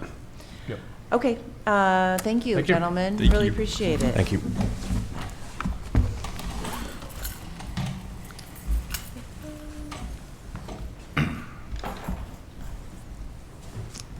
All right, so now we have started the discussion items. We're moving on to policy updates. We have some second reads on the agenda. We've already discussed these once. Is there any other discussion about these specific second reads? Nothing from you guys? Okay. Then let's move on to the calendar. Dan, would you present the calendar to us? Yes, and if I could say just a couple things not calendar related, I'd like to take Sure. a moment for recognizing our classified employee. I want to echo Josh's comment about the glue and Jennifer's comment about not seeing. I've heard it said before, it's like the glue dries and you don't really see it anymore. But if it ain't there, you would know really quickly, and that is our classified employees to a T. And I want to thank my brother over here to my left. I arrived in the district at a pretty tough time. This guy had my back the entire time, and we forged an awesome friendship, and I miss him. All right, onto the calendar. So I'm going to walk you through some dates and some decision points because this calendar will come up. There's probably not going to be, there might be a couple changes that come before the board on the 26th. But I'll start back with our first meeting with the calendar committee, which is a committee made up of classified and licensed employees, met on the 29th. We took a view of the calendar to kind of identify what decision points were there. This is one of those calendars that was relatively easy. Everything lined out really well. There weren't a lot of decision points for the calendar committee to wrestle with, which was nice. The main takeaways that they had to go do were they decided they needed to take a look at were determining the makeup closure, inclement weather closure dates that you'll see on there, which they came back with. Just so you're aware, both collective bargaining agreements have the first closure day is not a makeup day, so that one's an automatic. And then if we do get a second closure, it'll be made up on March 17th, and a third closure on March 14th. I'm going to come back to this portion in just a second. So, they walked away from the 29th knowing that was their to-do list. Then we discussed it with the administrative team on the 30th. And really the only thing that they wanted to look at were the early release days. There are 8 of them. And so they kind of went away. And then on February 5th, I met with the calendar committee again. That's when they solidified those March 17th, 14th days on there that you see. Went back to admin on February 6th, and they wanted pretty much of those 8 days, 5 are outlined in the CBA. The ones that we have some choice on, they pretty much wanted to be the first Wednesday of every month. So that's the administrative request, is to get those early releases to be the first Wednesday of each month. That are the building-led ones that you heard Katie talk about here a little bit earlier. Those are the building-led early release days. And then I presented this to SFEA on February 8th, and here I am tonight talking to you to get your feedback, which I'll take in a minute. And on the 20th, I'll go back to the calendar committee. The one thing that's left out there for the calendar committee to make a decision on is, do they want to identify a 4th closure date? The contract identifies that they identify a minimum of 2, and there was some discussion amongst them about whether they wanted to identify May 2nd as another potential makeup day. They're not totally coming to agreement on that, whether they want that. And just to kind of give the board a heads up, if they don't identify that as a date, and let's say we have one of those rough winters, then the choice that comes before the board is to extend the school year into the summer. So it's sort of a kind of a preemptive move on their part to decide what do they want to do. Do they want to? And I think that one of the issues that they're facing is that's in that long stretch between spring break and the end of the school year, and kind of looking like they might want to hold that day as a work day. And so but then other people are like, well, no, we don't want to go into, it's the dilemma of whether they want to go into June any further. So that would be one thing that the calendar committee might come back and say is we want to add that May 2nd as another makeup day or not. I have an odd question about Sure. that. So Silvercrest, say Silvercrest is the only school that doesn't have, that because they're at 1,500 feet, does that mean that the makeup day only applies to the school that didn't have school, correct? It's not district-wide. So, great question. We've never actually applied to that really district-wide. Last year when Silvercrest had more days, we did do some changes in their schedule to make up some hours, but we, as far as like full makeup days, we operate as a full district because we can't have buses not run for some schools and others. So we did do some unique things last year with Silvercrest, and that certainly has been a discussion point as to what happens if we have another one of those years. Let's see what else I got here. I will be sharing the update with the classified union on the 21st. And so any feedback from you? I guess I trust their process on deciding on that May 2nd versus end of the year. It doesn't make too much, I want them to make sure, I trust that the process is going to get us what we need on that. Anybody else have any comments? And that is why, part of the reasons why I shared it with SFEA on the 8th, to make sure that they're kind of maybe more than just their calendar committee members that are kind of circulating that through their membership. Well, and we could have public feedback too. So, and if anybody out there wants to check it out and give us feedback, we are open to it.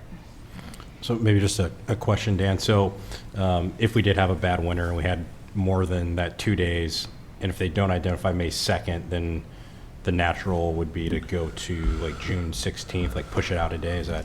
Yeah, and that takes board decision. Okay. And so just to clarify, so if it stays as is, there's not a day that's identified, and we get to that point next year, we would have to, as a board, determine, okay, we're going to extend the school year by a day. Yeah. Okay. We could potentially negotiate with SFEA on that May 2nd day, but we can't unilaterally implement on that. And would we be able to kind of assess that prior to that May 2nd, like if we have a bad? Sure. Okay. Yeah, So that would definitely be part of our regular labor management meetings that we have monthly with both associations in terms of how we want to do that, and if there's any willingness to amend the calendar, but that would take an agreement. So it sounds like we've got some ability to maybe push it off until January if they don't come back with a hard yes or no on May 2nd. Yeah. Okay. Well, they're going to need to come back with a decision so that we can bring a calendar as far as May 2nd goes. But yes, next year we can have those lines of communications open with SFEA. Okay. Thank you. The only other minor little thing is that January 6th will have a different color and a different shape on it to indicate something that is a teacher-directed workday, and they've said we need that signified, so that will look, there will be a different symbol over that day. That makes sense.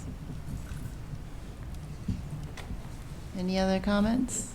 It's way less controversial than the current year's calendar. Yes. Okay, let's move on then to the bond resolution discussion. Now is the time to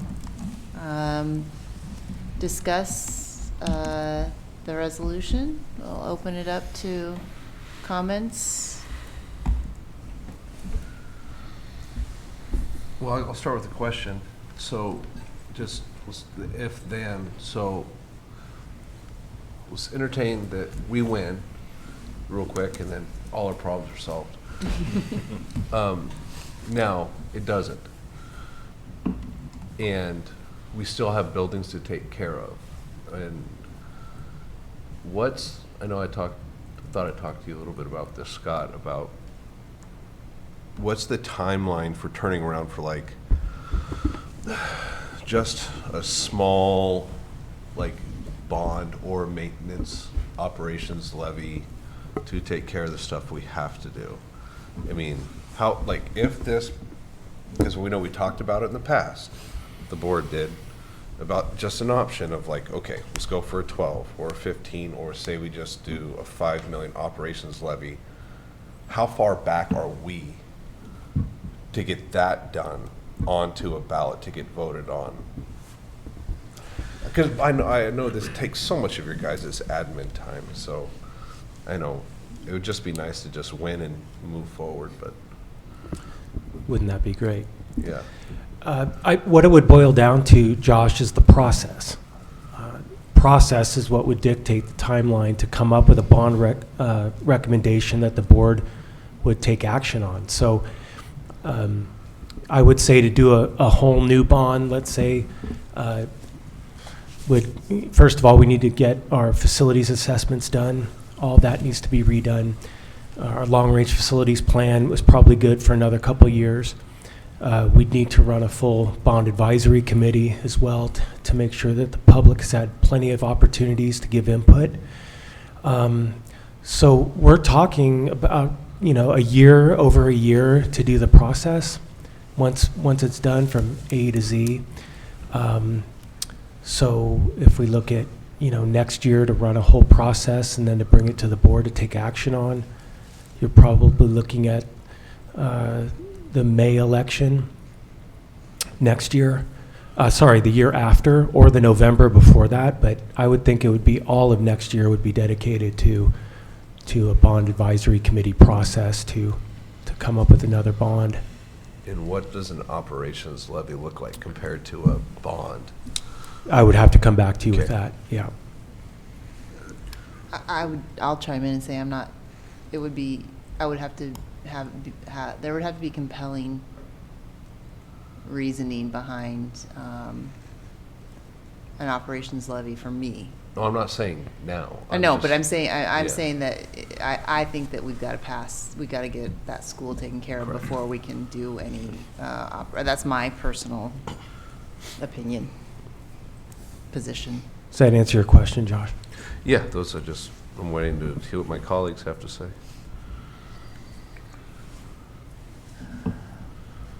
I can start us off. I think we're all wrestling with the gravity of the decision before us. And stepping into this role, I consider I've got two primary bosses and employers, our taxpayers and our kiddos. I was at the middle school a couple weeks ago, shortly after the ice and snowstorm, and they were fixing leaks in the kitchen to try and serve food for the kids to make sure that they had the capability to do that. We went out for bond previously, and our community said, hey, that's not the bond that we want right now. We are wrestling with a shorter time frame.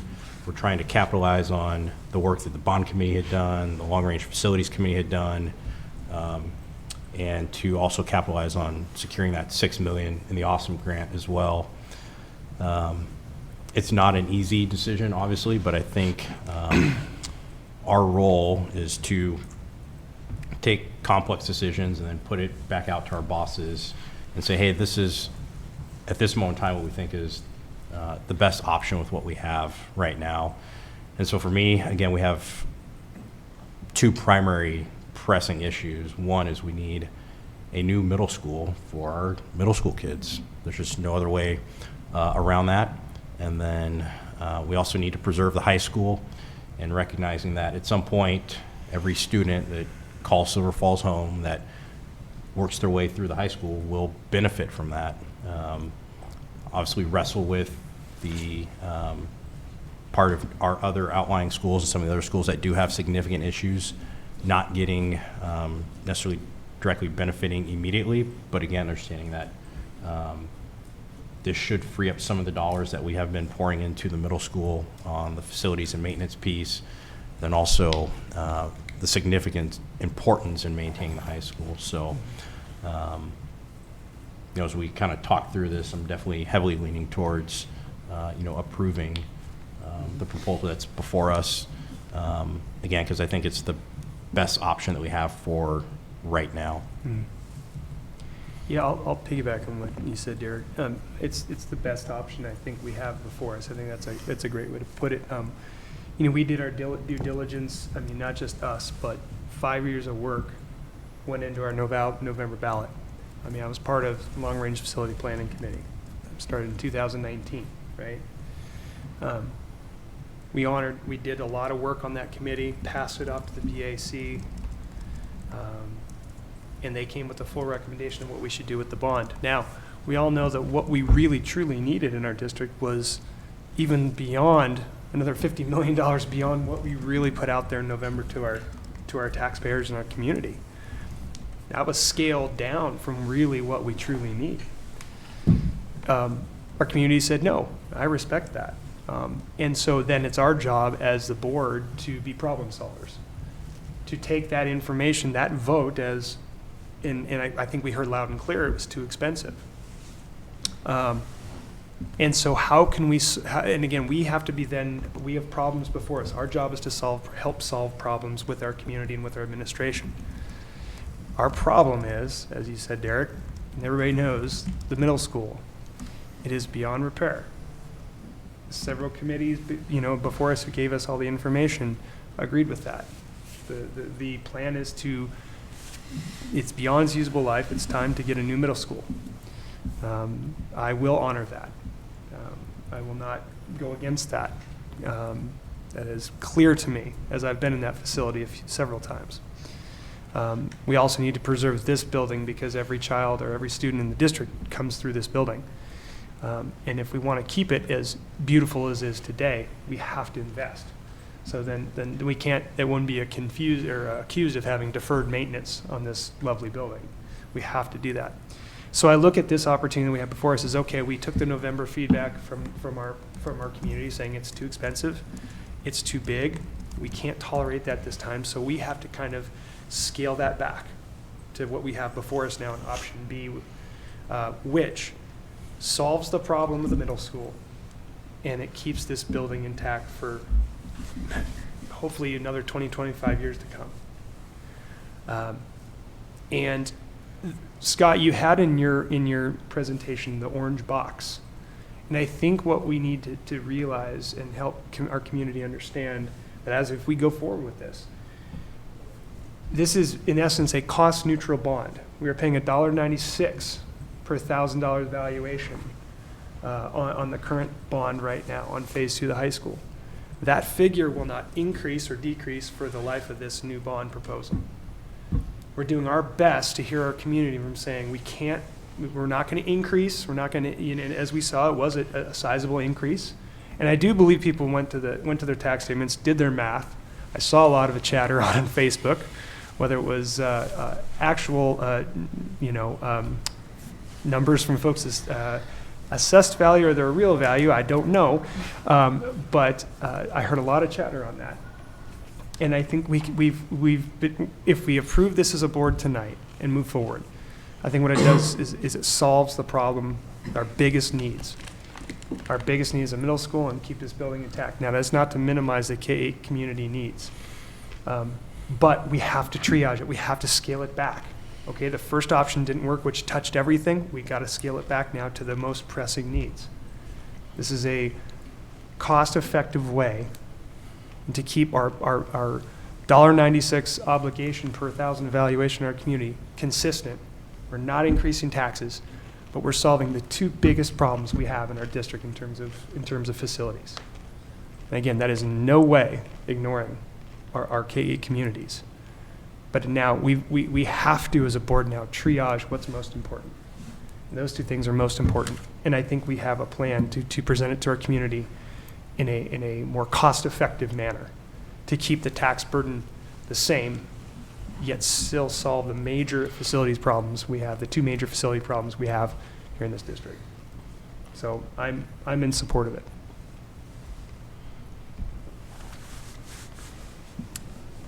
If I may, first of all, I want to start out by saying I definitely can support us going with the middle school and the high school needs as far as a bond. I do question whether we're giving the best shot we can at passage of such a bond. And this is where, and I'll just run it by one more time, the size of the facility that we're talking for the middle school, all indicators are, it looks like, you know, we could probably scale that back 5% money-wise, which isn't in essence scaling back the school. Just on the comps we have, the big comp that's really close is Cascade Bethel District. It's almost a clone to what we have here. They're building a school around the school right next to their athletic field for the high school. I mean, it's almost right there. And that facility is like, when you count our facility of what we're building new and then what we're remodeling to hopefully close to new level with our existing gym complex, it's just slightly bigger than what our just new part would be. I think we're at 91,000 and it's 95,000, I believe, and round numbers. And so I think there's room there to take 4-6 million off and still be meeting our 196 mark, but including some money going to our other buildings to take on some immediate needs. Obviously, as Aaron pointed out, before wasn't going to reach totally everything at every building, but we got to start somewhere at picking away at it. And it roughly, for every million we have to go to the other schools, not counting the high school and the middle school, it works out in round numbers, it works out about about $1,000 per kid if you go by school population. So a school of 330 kids, take times 1,000, that building would get that much for work. And we have a ready-made list from the long-range plan. The long-range plan specified projects, a hierarchy of them, and we could pick from them the ones that would fit into whatever the amount is. It would go to a Mark Twain or to a Robert Frost or to a Silvercrest.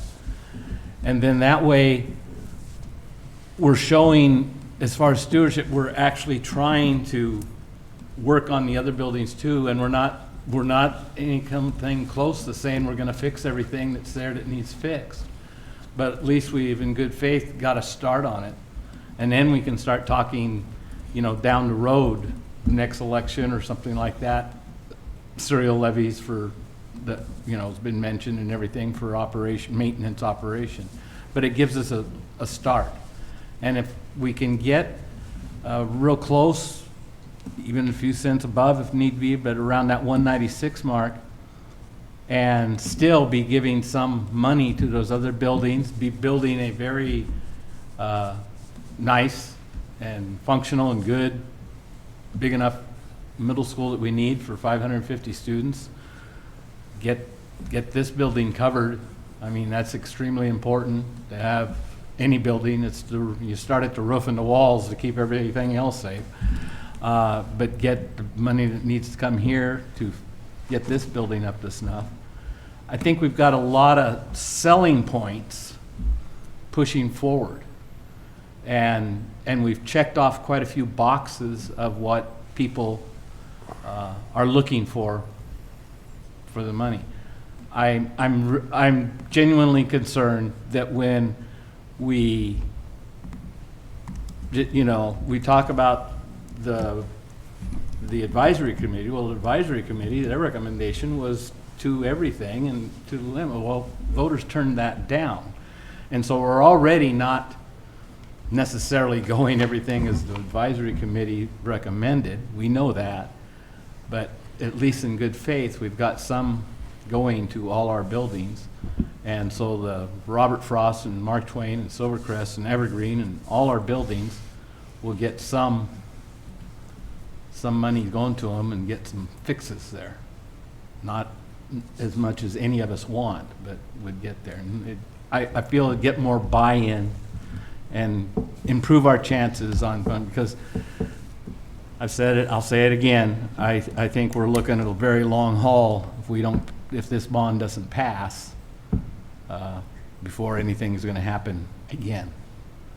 And so that's just my take. But if we end up at where we're at on the Plan B, I can support that. I'm just not sure it's the wisest choice. Maybe just sorry, I know I'm speaking twice before some other folks have.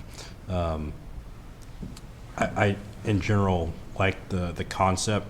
My understanding is it's just not doable with the time frame we have. Is that accurate? Okay. That's my question. Is it even possible with the ballot language or any of that we've already drafted? We would have to come back to you with a new plan. And that would require going back to the consulting firm on scaling back the project as well? Might in terms of costing that piece, but I'm not prepared to talk about a prioritized list, I guess is what I'm saying. Okay, so that was just a clarifying point for me, is the concept, I think, is sound. I just don't think it's manageable in the time frame that we have. I totally agree with what Phil said. Also, we're just under an enormous time crunch, and to do it right in terms of process, I just don't think it's possible. With the work that was from the long range and that priority list and everything, that wouldn't be enough of a Well, that would be our head start. decision. That would be the board's decision, but the board hasn't given me that direction either. If the board had, we'd probably be in a different conversation right now. I would just say that the time, there's not enough time to make an adjustment like that. But I agree with what you said. I think that would be ideal, Phil, at this kind of a price point to try to get all schools involved. But I would just say that there was no stronger proponent than myself than to have all schools represented like we did in the last bond. And quite frankly, that's a big reason why we did 2 listening sessions at every school. Yeah. And it really felt like that was going to get the support we needed, to have every school involved. But what felt so good in the months leading up to and kind of finalizing the program and the package and getting information out really turned where it just didn't feel as good. There was a lot of bickering about allocation amounts to each building. And it was so fixated on the dollar amount without really taking into account and giving the proper credence to, a school that maybe had a seismic project done versus a school that did not, or, a school that, had a gym versus didn't, and, is it a covered play area, or does Evergreen get a gym? I mean, it really bogged down the whole program, and with the limit on words in a ballot, in these different ballot sections, it's something that was as simple as warm, safe, and dry. It became just so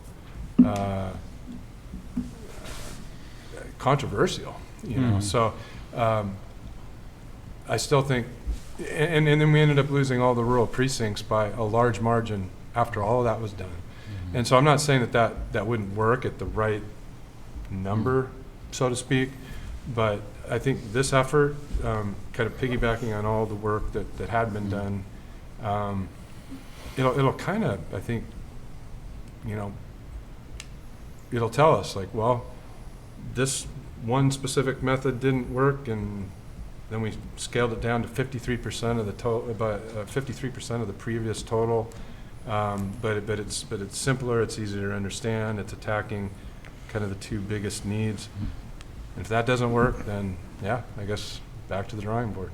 I'd just like to add to Steve's, thank you, Steve, for saying what was on my mind as well, that if you were on the board previous and you went through the Bond Advisory Committee and the Long Range Facilities Planning Committee for that matter, and you started to see how messy those conversations got once you start seeing what $138 million would bring to each and every school, and how it turned out to be this battle over itemization and individual costs and all sorts of other things, where when you're running a public process, becomes absolutely impossible. And so when you ask me if it's as easy as coming to the next board meeting with a prioritized list, I don't know how you would do that without another public input process, because otherwise what it becomes is the superintendent's list. And this is a bond that the community will pay for.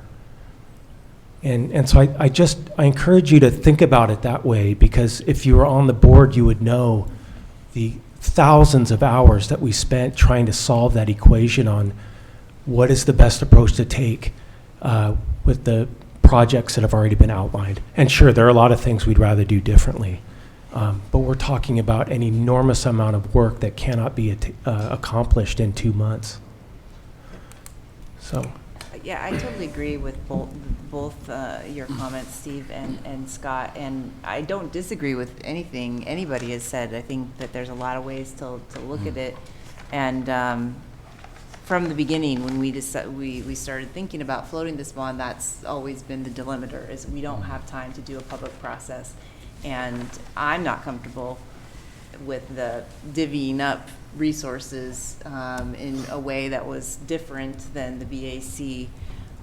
So that's been my line through the whole process. But I want to go back to something that Derek said about the amount of money from the general fund that is used to keep Silverton Middle School afloat. That money, if we get a new Silverton Middle School, can be allocated to the other schools in order to get their needs met. And so that is a huge benefit for the entire district, to get Silverton Middle School in a spot where we don't have to spend this $100,000 a year just to keep it going.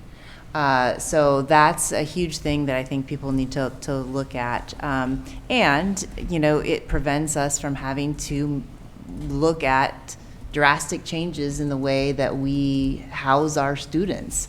So that's two benefits to the entire district that aren't specifically like, what do we get? You know, they're not on the list of projects, but they are benefits for the entire district. So I agree that it's not perfect, and we got to make the best decision with what we got right now. And so for me, I'm in favor of a bond that addresses the biggest piece of feedback that we received. I think the one that everybody can agree on is that the November bond was just too expensive. So this meets, is responsive to that feedback, and it's responsive to the idea that, you know, if we don't replace Silverton Middle School, we're gonna, the general fund's gonna keep bleeding, and we may have to make some drastic changes in the way we educate our students. So for me, I'm probably going to be voting yes. Yeah, so for me to speak to Phil's idea, that's not a, I mean, that's a concept that I'd considered before. But I think Steve really put it together succinctly for me, is that it seems like a bit of an arbitrary way to allocate bond funds when you are just allocating based on, number of students, irrespective really of what our most important needs as a district are. And so probably for that reason, I don't like that idea. And I agree that we don't have time to implement it in any reasonable way, I think, before this election, to work out, even if we wanted to add some criteria and try and figure all that out, I think we would end up in that same scenario where, people aren't happy with the allocations that are selected, and I just don't see a way forward with that. But I also think, and I've been thinking about this particular bond and, the comments about the size of the school and the square footage and the different components, I think that it's important, so my personal life, when I hire an expert and ask for their expert advice, I don't just disassociate myself with common sense, right? But I try and hire an expert that's going to provide me good advice. And I think that's what we did in hiring Wenaha. They don't themselves build schools. We hired them as a resource to give us a lot of information about best practices, about square footages, and lots of details. And I think it would be wise for us to take their advice on those things, especially in terms of budgeting in the phase that we're at right now, which is pre-design. The school may end up being 88,000 square feet or 92,000 square feet. I mean, we don't really know. And then that led me to also, in some conversations with some people in the community, saying, well, you need to direct them to not build the Taj Mahal. You need to direct them not to build an edifice to their own ego or something to that effect. And I thought, we really have done that. And so I printed out our principles of design, that it be durable, long-lasting, simple, maintainable, non-proprietary, sturdy, responsible, all these things that would guide that future committee in designing the building and deciding on how many square feet and where they can conserve funds, and where they, would spend funds. So I guess that's where I fall in terms of that whole, the budget numbers, and then also in terms of, really just relying on our experts. I think that's the better place to put our reliance than in, folks in the community that think they can do it for 20% of the cost, or they can, pull a rabbit out of the hat somehow. I just don't think that that's realistic at all. So with regard to the bond question that we have in front of us, I'm going to be voting in support of it. And it really gets very simple for me. I think our district is better off if it were to pass than if it were not to pass.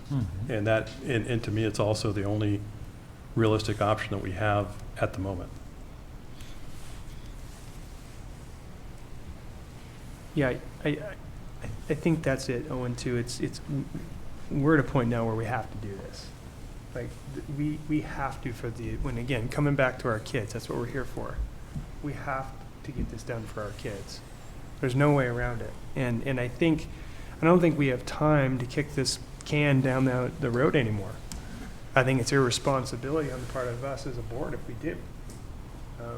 I don't think it's being responsible. It's not what we're elected to do. We have, again, problems that we've been presented with. And trying to, with the aid of our community and our communities and our staff and our administration, to try to solve the problems. And again, we don't have time to kick this one down the road, because the way I see it, and Jennifer, I'll touch on something you said about putting money into a building. Again, ultimately, we want to get out of and tear down. I don't think it's fiscally responsible to put potentially $1 million into a building we want to get out of.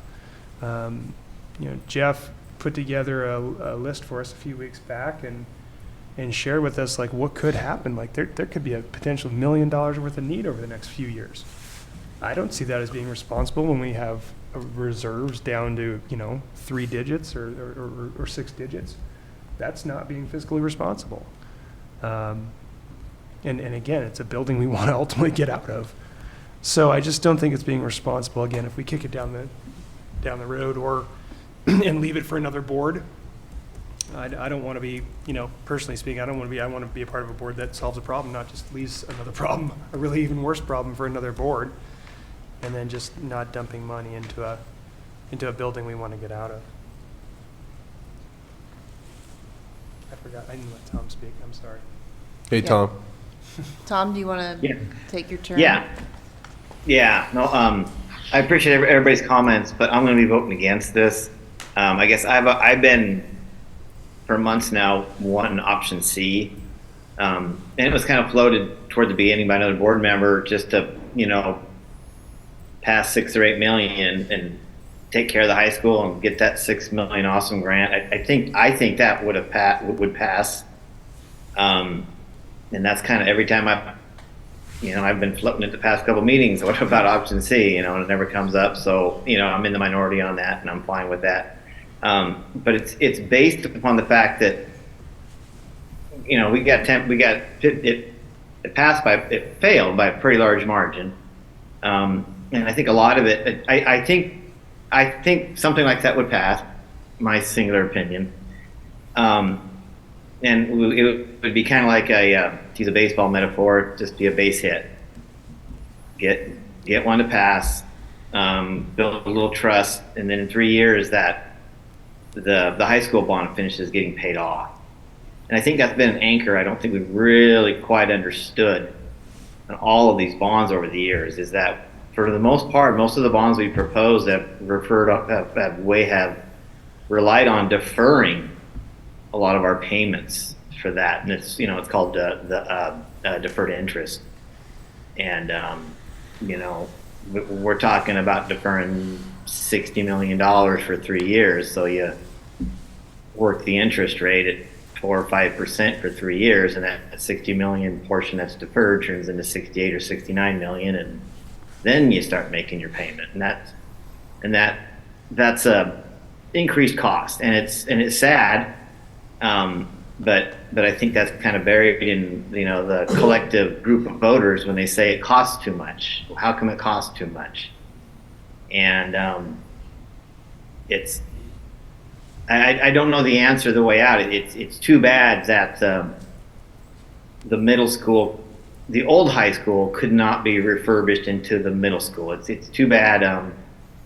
I think people forget that during that process was when they discovered about the old subduction fault zone off the coast, and people are still holding on to hope that we could rebuild that high school, but that's that was what they call a black swan, and I don't really have an answer. We needed to pass the last bond, but the voters with a large margin said no. So I look around the state.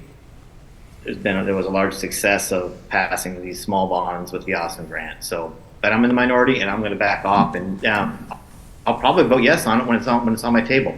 But as a board member trying to think about what everybody in the district is going to vote yes on, that's why I'm going this route. So you certainly won't hear me talking it down. I'll tell you that much.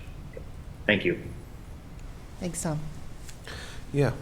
I'll just be kind of, I guess, to the point for once. I hear plenty of people say no, and I hear plenty of people say yeah. I feel like we have a responsibility to give that choice to the people. I'm going to give it to them. I think all the points tonight were made. I really feel, I think you have some great points. I really do. But we're also under some time constraints. I am tired of people nitpicking itemized lists and square footage, and it's just like gives me a headache because I read all those old minutes.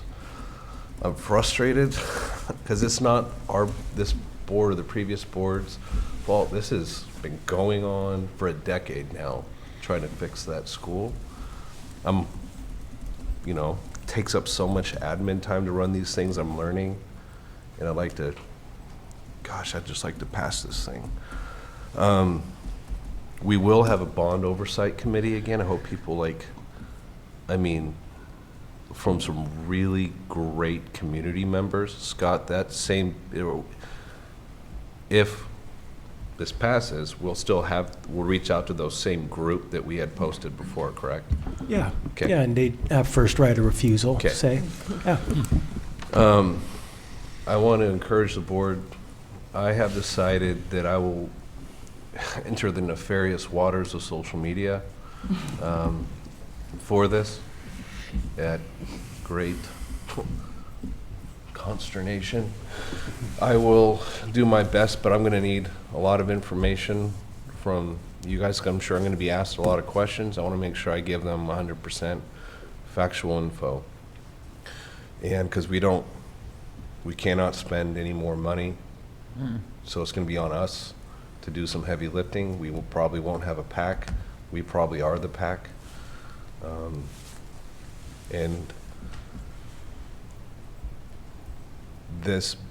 if this bond passes, I firmly believe it's better for our community, our kids, than it does not.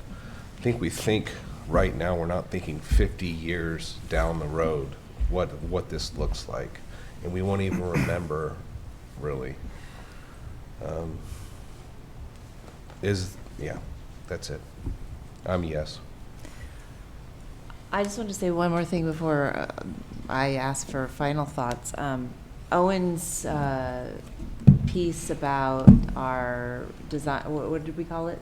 Principles? Our principles of Guiding principles. Our guiding principles. I want to just plant the seed that if we could get that into the actual information that goes out to voters, I think that might be it might be a good thing. I don't know. I don't know what everybody else thinks, but I think that people didn't go to the website to look at that, and they need it on the actual information. Be in the voters pamphlet. Yes. The voters pamphlet stuff is great. Well, also I think when I talk to people and say there's going to be no tax increase, you're going to get a new building, you're going to get improvements to the high school. That's going to be a big that plus. solidifies our investment there. They're like, oh yeah. But so just making sure the messaging is super clear on this. And then also one thing that I got kind of confused on a little bit, Scott, and you cleared up for me is, and the social media wolves are going to be out. So there's a design phase, you know, so some of those questions about like how are we going to, is that a discussion we can kind of have now? Like how's that going to work? So we approve this, and so we're asking people to sign up for this without knowing what it's going to exactly look like, or what exactly in it. Yep. So I'm kind of, that puts me in a difficult situation if I'm going to be out there fighting. Yeah, and that's the conundrum of a school bond. Every district and every community has to grapple with that. But we don't have the resources to go through and nitpick and itemize every single we don't have the financial resources to do that. But when a bond is passed, that's when the real input starts. So we thought there was community input during the planning phase and development phase. Once it's passed, that's when droves and droves of community members and stakeholders come together and decide how they want it to look. And that's why it takes a year and a half of planning before ground is even broken to make sure that it's done right. So thank you for clearing that up. Thank you for bringing that up, though. That's very important about the design phase. And Scott, you had put the ballots and bonds, or bonds and ballots. Do we have any folks I'm going, I, along with our team, we're going on Friday. Okay. And if there is a board member that would like to come, even though it's been in my updates every Friday for the past 3 months, if there is a board member who would like to come, we'll do what we can to see if we can add you Debbie's giving me that look right now. That means she can solve it. Just to prove my intent, I did join both Silverton Connections as well as the Silver Falls group, which I was already part of. Gold star. And I even changed my picture to not be an engine to actually be my face. So, preparing. So yes, we'll pick up on some additional information and bring it up. I was really trying to sell for any potential board members who wanted to go. That was my intent there. It's a good conference. Any other comments? Yeah. Hey, Tom, I want to thank you for bringing up the kind of the Plan C part of the conversation, because I know it's been it's not grown a lot of legs with our board, but it's been thrown out there a few times. And I appreciate your perspective on that. Very valid, and I really appreciate what you have to say on that, especially as many years as you've been on the board. And you've been through this process a couple of times before too. But I can't help but when I hear a smaller bond, maybe something like a $6 million plus another $6 million in matching gives us $12 million. I'm trying to figure out beyond the high school, what's that really going to do to solve our biggest problem? We're going to be going back to the community, asking for another bond that'll probably be more expensive, again with a couple of years time. I mean, other than fixing the high school, I'm not exactly certain what $12 million will do for us. Like I said, it's not going to touch our biggest pressing issue, and that's the middle school and darn near 500 students. I do want to come back, and I want to try to get this on public record again, is that our scenario that we may approve here is not a tax increase as compared to the November bond. Yeah. This is a $1.96 per thousand valuation that is currently on the tax burden, or the tax for the taxes for each taxpayer for each homeowner within the Silver Falls School District. That $1.96 will just remain for the duration of this new bond. So it is not an increase. Well, that's the estimate. That's the estimate, correct. That's the estimate, sorry. Can I add one more thing? But yeah, I just want to say, I think that I'm asking people to just really, who are watching or out there, just to consider that. Because if we do delay this and we have to wait maybe 2, 3, 4 years for another bond, I can guarantee you that it's going to be, even if we wait for the other one to drop off, the current one in a couple of years, that it's going to be way higher than $1.96. I'm no financial prognosticator. I don't have the Yoda skills like Steve, but I can tell you, common sense tells me that it's going to be more than $1.96 per thousand here in a couple of years. The last thing I wanted to say is the reality of if this doesn't pass, it just makes it harder for us as a board to decide what the longevity of that building is, and those harder decisions that I really don't want to have to entertain or make. So, well, one point too is, as I've mentioned this before, if we don't, the middle school needs replaced, and if we don't do it now, we've got all the things that Scott's talked about, that we have to do an assessment, we have to, we'll have the committee work again, the advisory committee, then you got the time delays, and then even once a bond is passed, you got that time delay during the design phase and all that. So we need to be real with people, and it's not something that we can put on the ballot, but when we talk about what a no brings, but it's certainly a talking point that we need to emphasize. If it's no, in reality, if it's no to this bond, in reality, with everything that would have to happen, and probably would happen before another comprehensive bond that would build a middle school, that middle school would only house kids that aren't even in our school system yet. I mean, we're talking back, done the math, we're talking 3-year-olds would be the first possible kids practically to be in the building if we don't pass this one. And so that paints a little bit of a picture of the urgency. Just us coaches, when we're coaching, we talk urgency with players. There needs to be some urgency. There needs to be some urgency here for our community. Do we want what we've got and keep going with Band-Aids, which keeps pulling money from everywhere else? We're not going to let the rain fall on the kids. So we're going to do what it takes to make that not happen. But it's not going to be cheap. And what have we got when we're done? So I think that's, one of the biggest selling points that we need to emphasize, knowing this one, and that's one reason we're going back right now. So we don't have to reinvent the wheel on all those steps. But if we have to go through all those steps again and put it down the road, we're talking quite a few years before there's a new middle school, no matter best intentions. I did want to commend Phil because he actually traveled to how many comps? Schools? I went to 2 of the comps and talked to actual project managers on the 3rd. So he really did his homework on this. So way to go.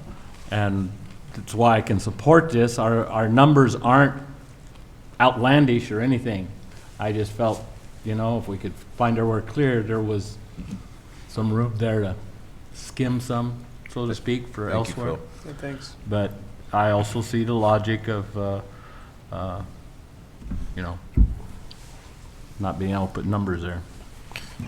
If I can, I think Phil, you were presenting the ideal. Like, I think as a board, we would love each of us to be able to give a little bit to each individual school, and so I appreciate that, and I think our public appreciates that. We were, thoughtful about wanting to do that, but wrestling with the practicality of actually implementing it. So again, just huge thank you for kind of being that consistent. Like, is there a way to accomplish this ideal? Jennifer, Tom, I want to say thank you too for bringing up what you said today. There's nothing that you said I disagree with, and I don't want you to feel like I suggested an idea a while back and leave you on an island, because I still think it's not a bad idea, but you and I just come to a different conclusion on this particular scenario, so I appreciate where you're at on that. Totally agree, and diversity of thought is Yep. not a bad thing. So. Any last thoughts? Okay, we are going to move on then to our second public comment period, and this is specific to discussion and action items. So specifically about the seismic grant action, the bond action, and policy IK. So if there's anybody who would like to speak about any of those things, please raise your hand either on Zoom or in the audience. Come on up.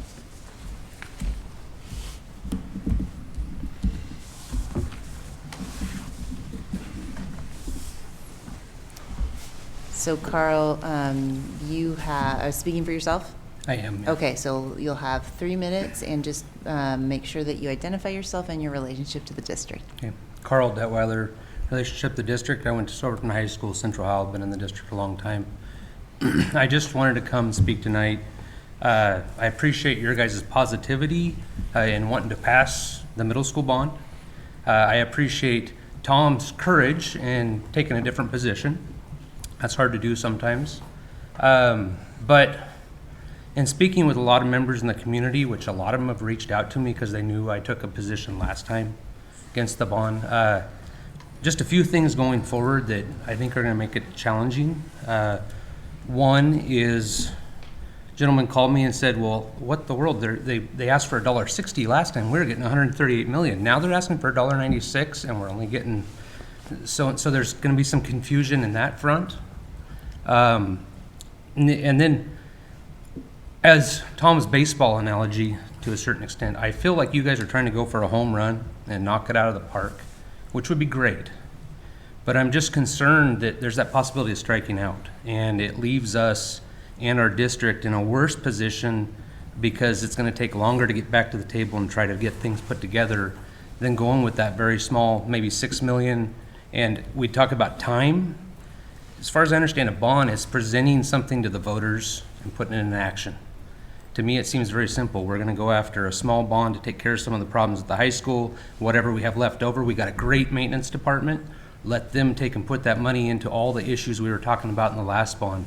And we get positivity in the community, but we need to get the community back to the table.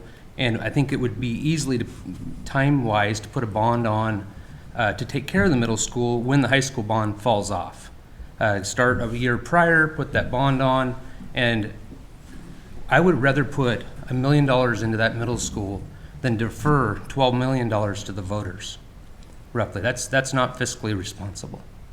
And I guess the amount of deferred interest depends on what the interest rate is and when you pull that bond, but the potential of 12 million, I think, is there when I ran the math on it. If you were pulled bond early at 5.6, that's not being fiscally responsible with our dollars. So that's all I have to say tonight, and appreciate what you guys are doing. Thank you. Thanks, Carl. Thanks, Carl. Thank you. Anybody on Zoom? Anybody else from the audience? All right, then let's move on to the action items. The first item is the Silvercrest Seismic Grant. Should I try again? Yep, go for it. I move to approve Resolution 2-12-2024-B, awarding of the contract for Silvercrest Seismic Grant Project.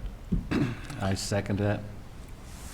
It's been moved and seconded to approve Resolution 2-12-2024-B, awarding the contract to for the Silvercrest Seismic Engineering Services RFP. Discussion? No. Aaron, Yes. Josh, Yes. Phil, Yes. Owen, Yes. Derek, Yes. Jennifer, Yes. Tom, Yes. all in favor. Okay, 14B is the bond action item. Is there a motion? Yeah, I'd like to move to approve resolution number 2-12-2024-A, a resolution of Silver Falls School District number 4J, calling a measure of election for general obligation bonds and related matters. I'll second. Okay, I don't have that right in front of me. It's been moved and seconded to pass resolution number 2-12-2024-A, a resolution of the Silver Falls School District number 4J, calling a measure election for general obligation bonds and related matters. Is there any discussion? All right. Aaron, Yes. Josh, Yes. Phil, Yes. Owen, Yes. Derek, Yes. Jennifer, Yes. Tom. No. That is 6 yeses, 1 no. The motion passes. Thank you. All right, let's go to 14C, policy IK, academic achievement. Actually, this says second read. Yeah. Oh, So oh, we you're had put, asking for us to do it even though it's the second read. Got it, because there's a sense of urgency around this one. it's connected to the one we deleted. That's right. Okay, so let's have a motion on this one. I so move to adopt with the edits to Code IK policy. Okay, it's been Seconded. Oh, sorry. It's been moved and seconded to adopt policy IK, the academic achievement policy, and the edits are already in there, right? Right. Yeah. Okay. We don't need to say that then. I don't think. Okay. Any discussion? All right. Let's vote. Aaron, Yes. Josh, Yes. Phil, Yes. Owen, Yes. Derek, Yes. Jennifer, Yes. Tom, Yes. all in favor. Future agenda item requests. All right, it doesn't seem like we have any, so meeting adjourned. Thank you all.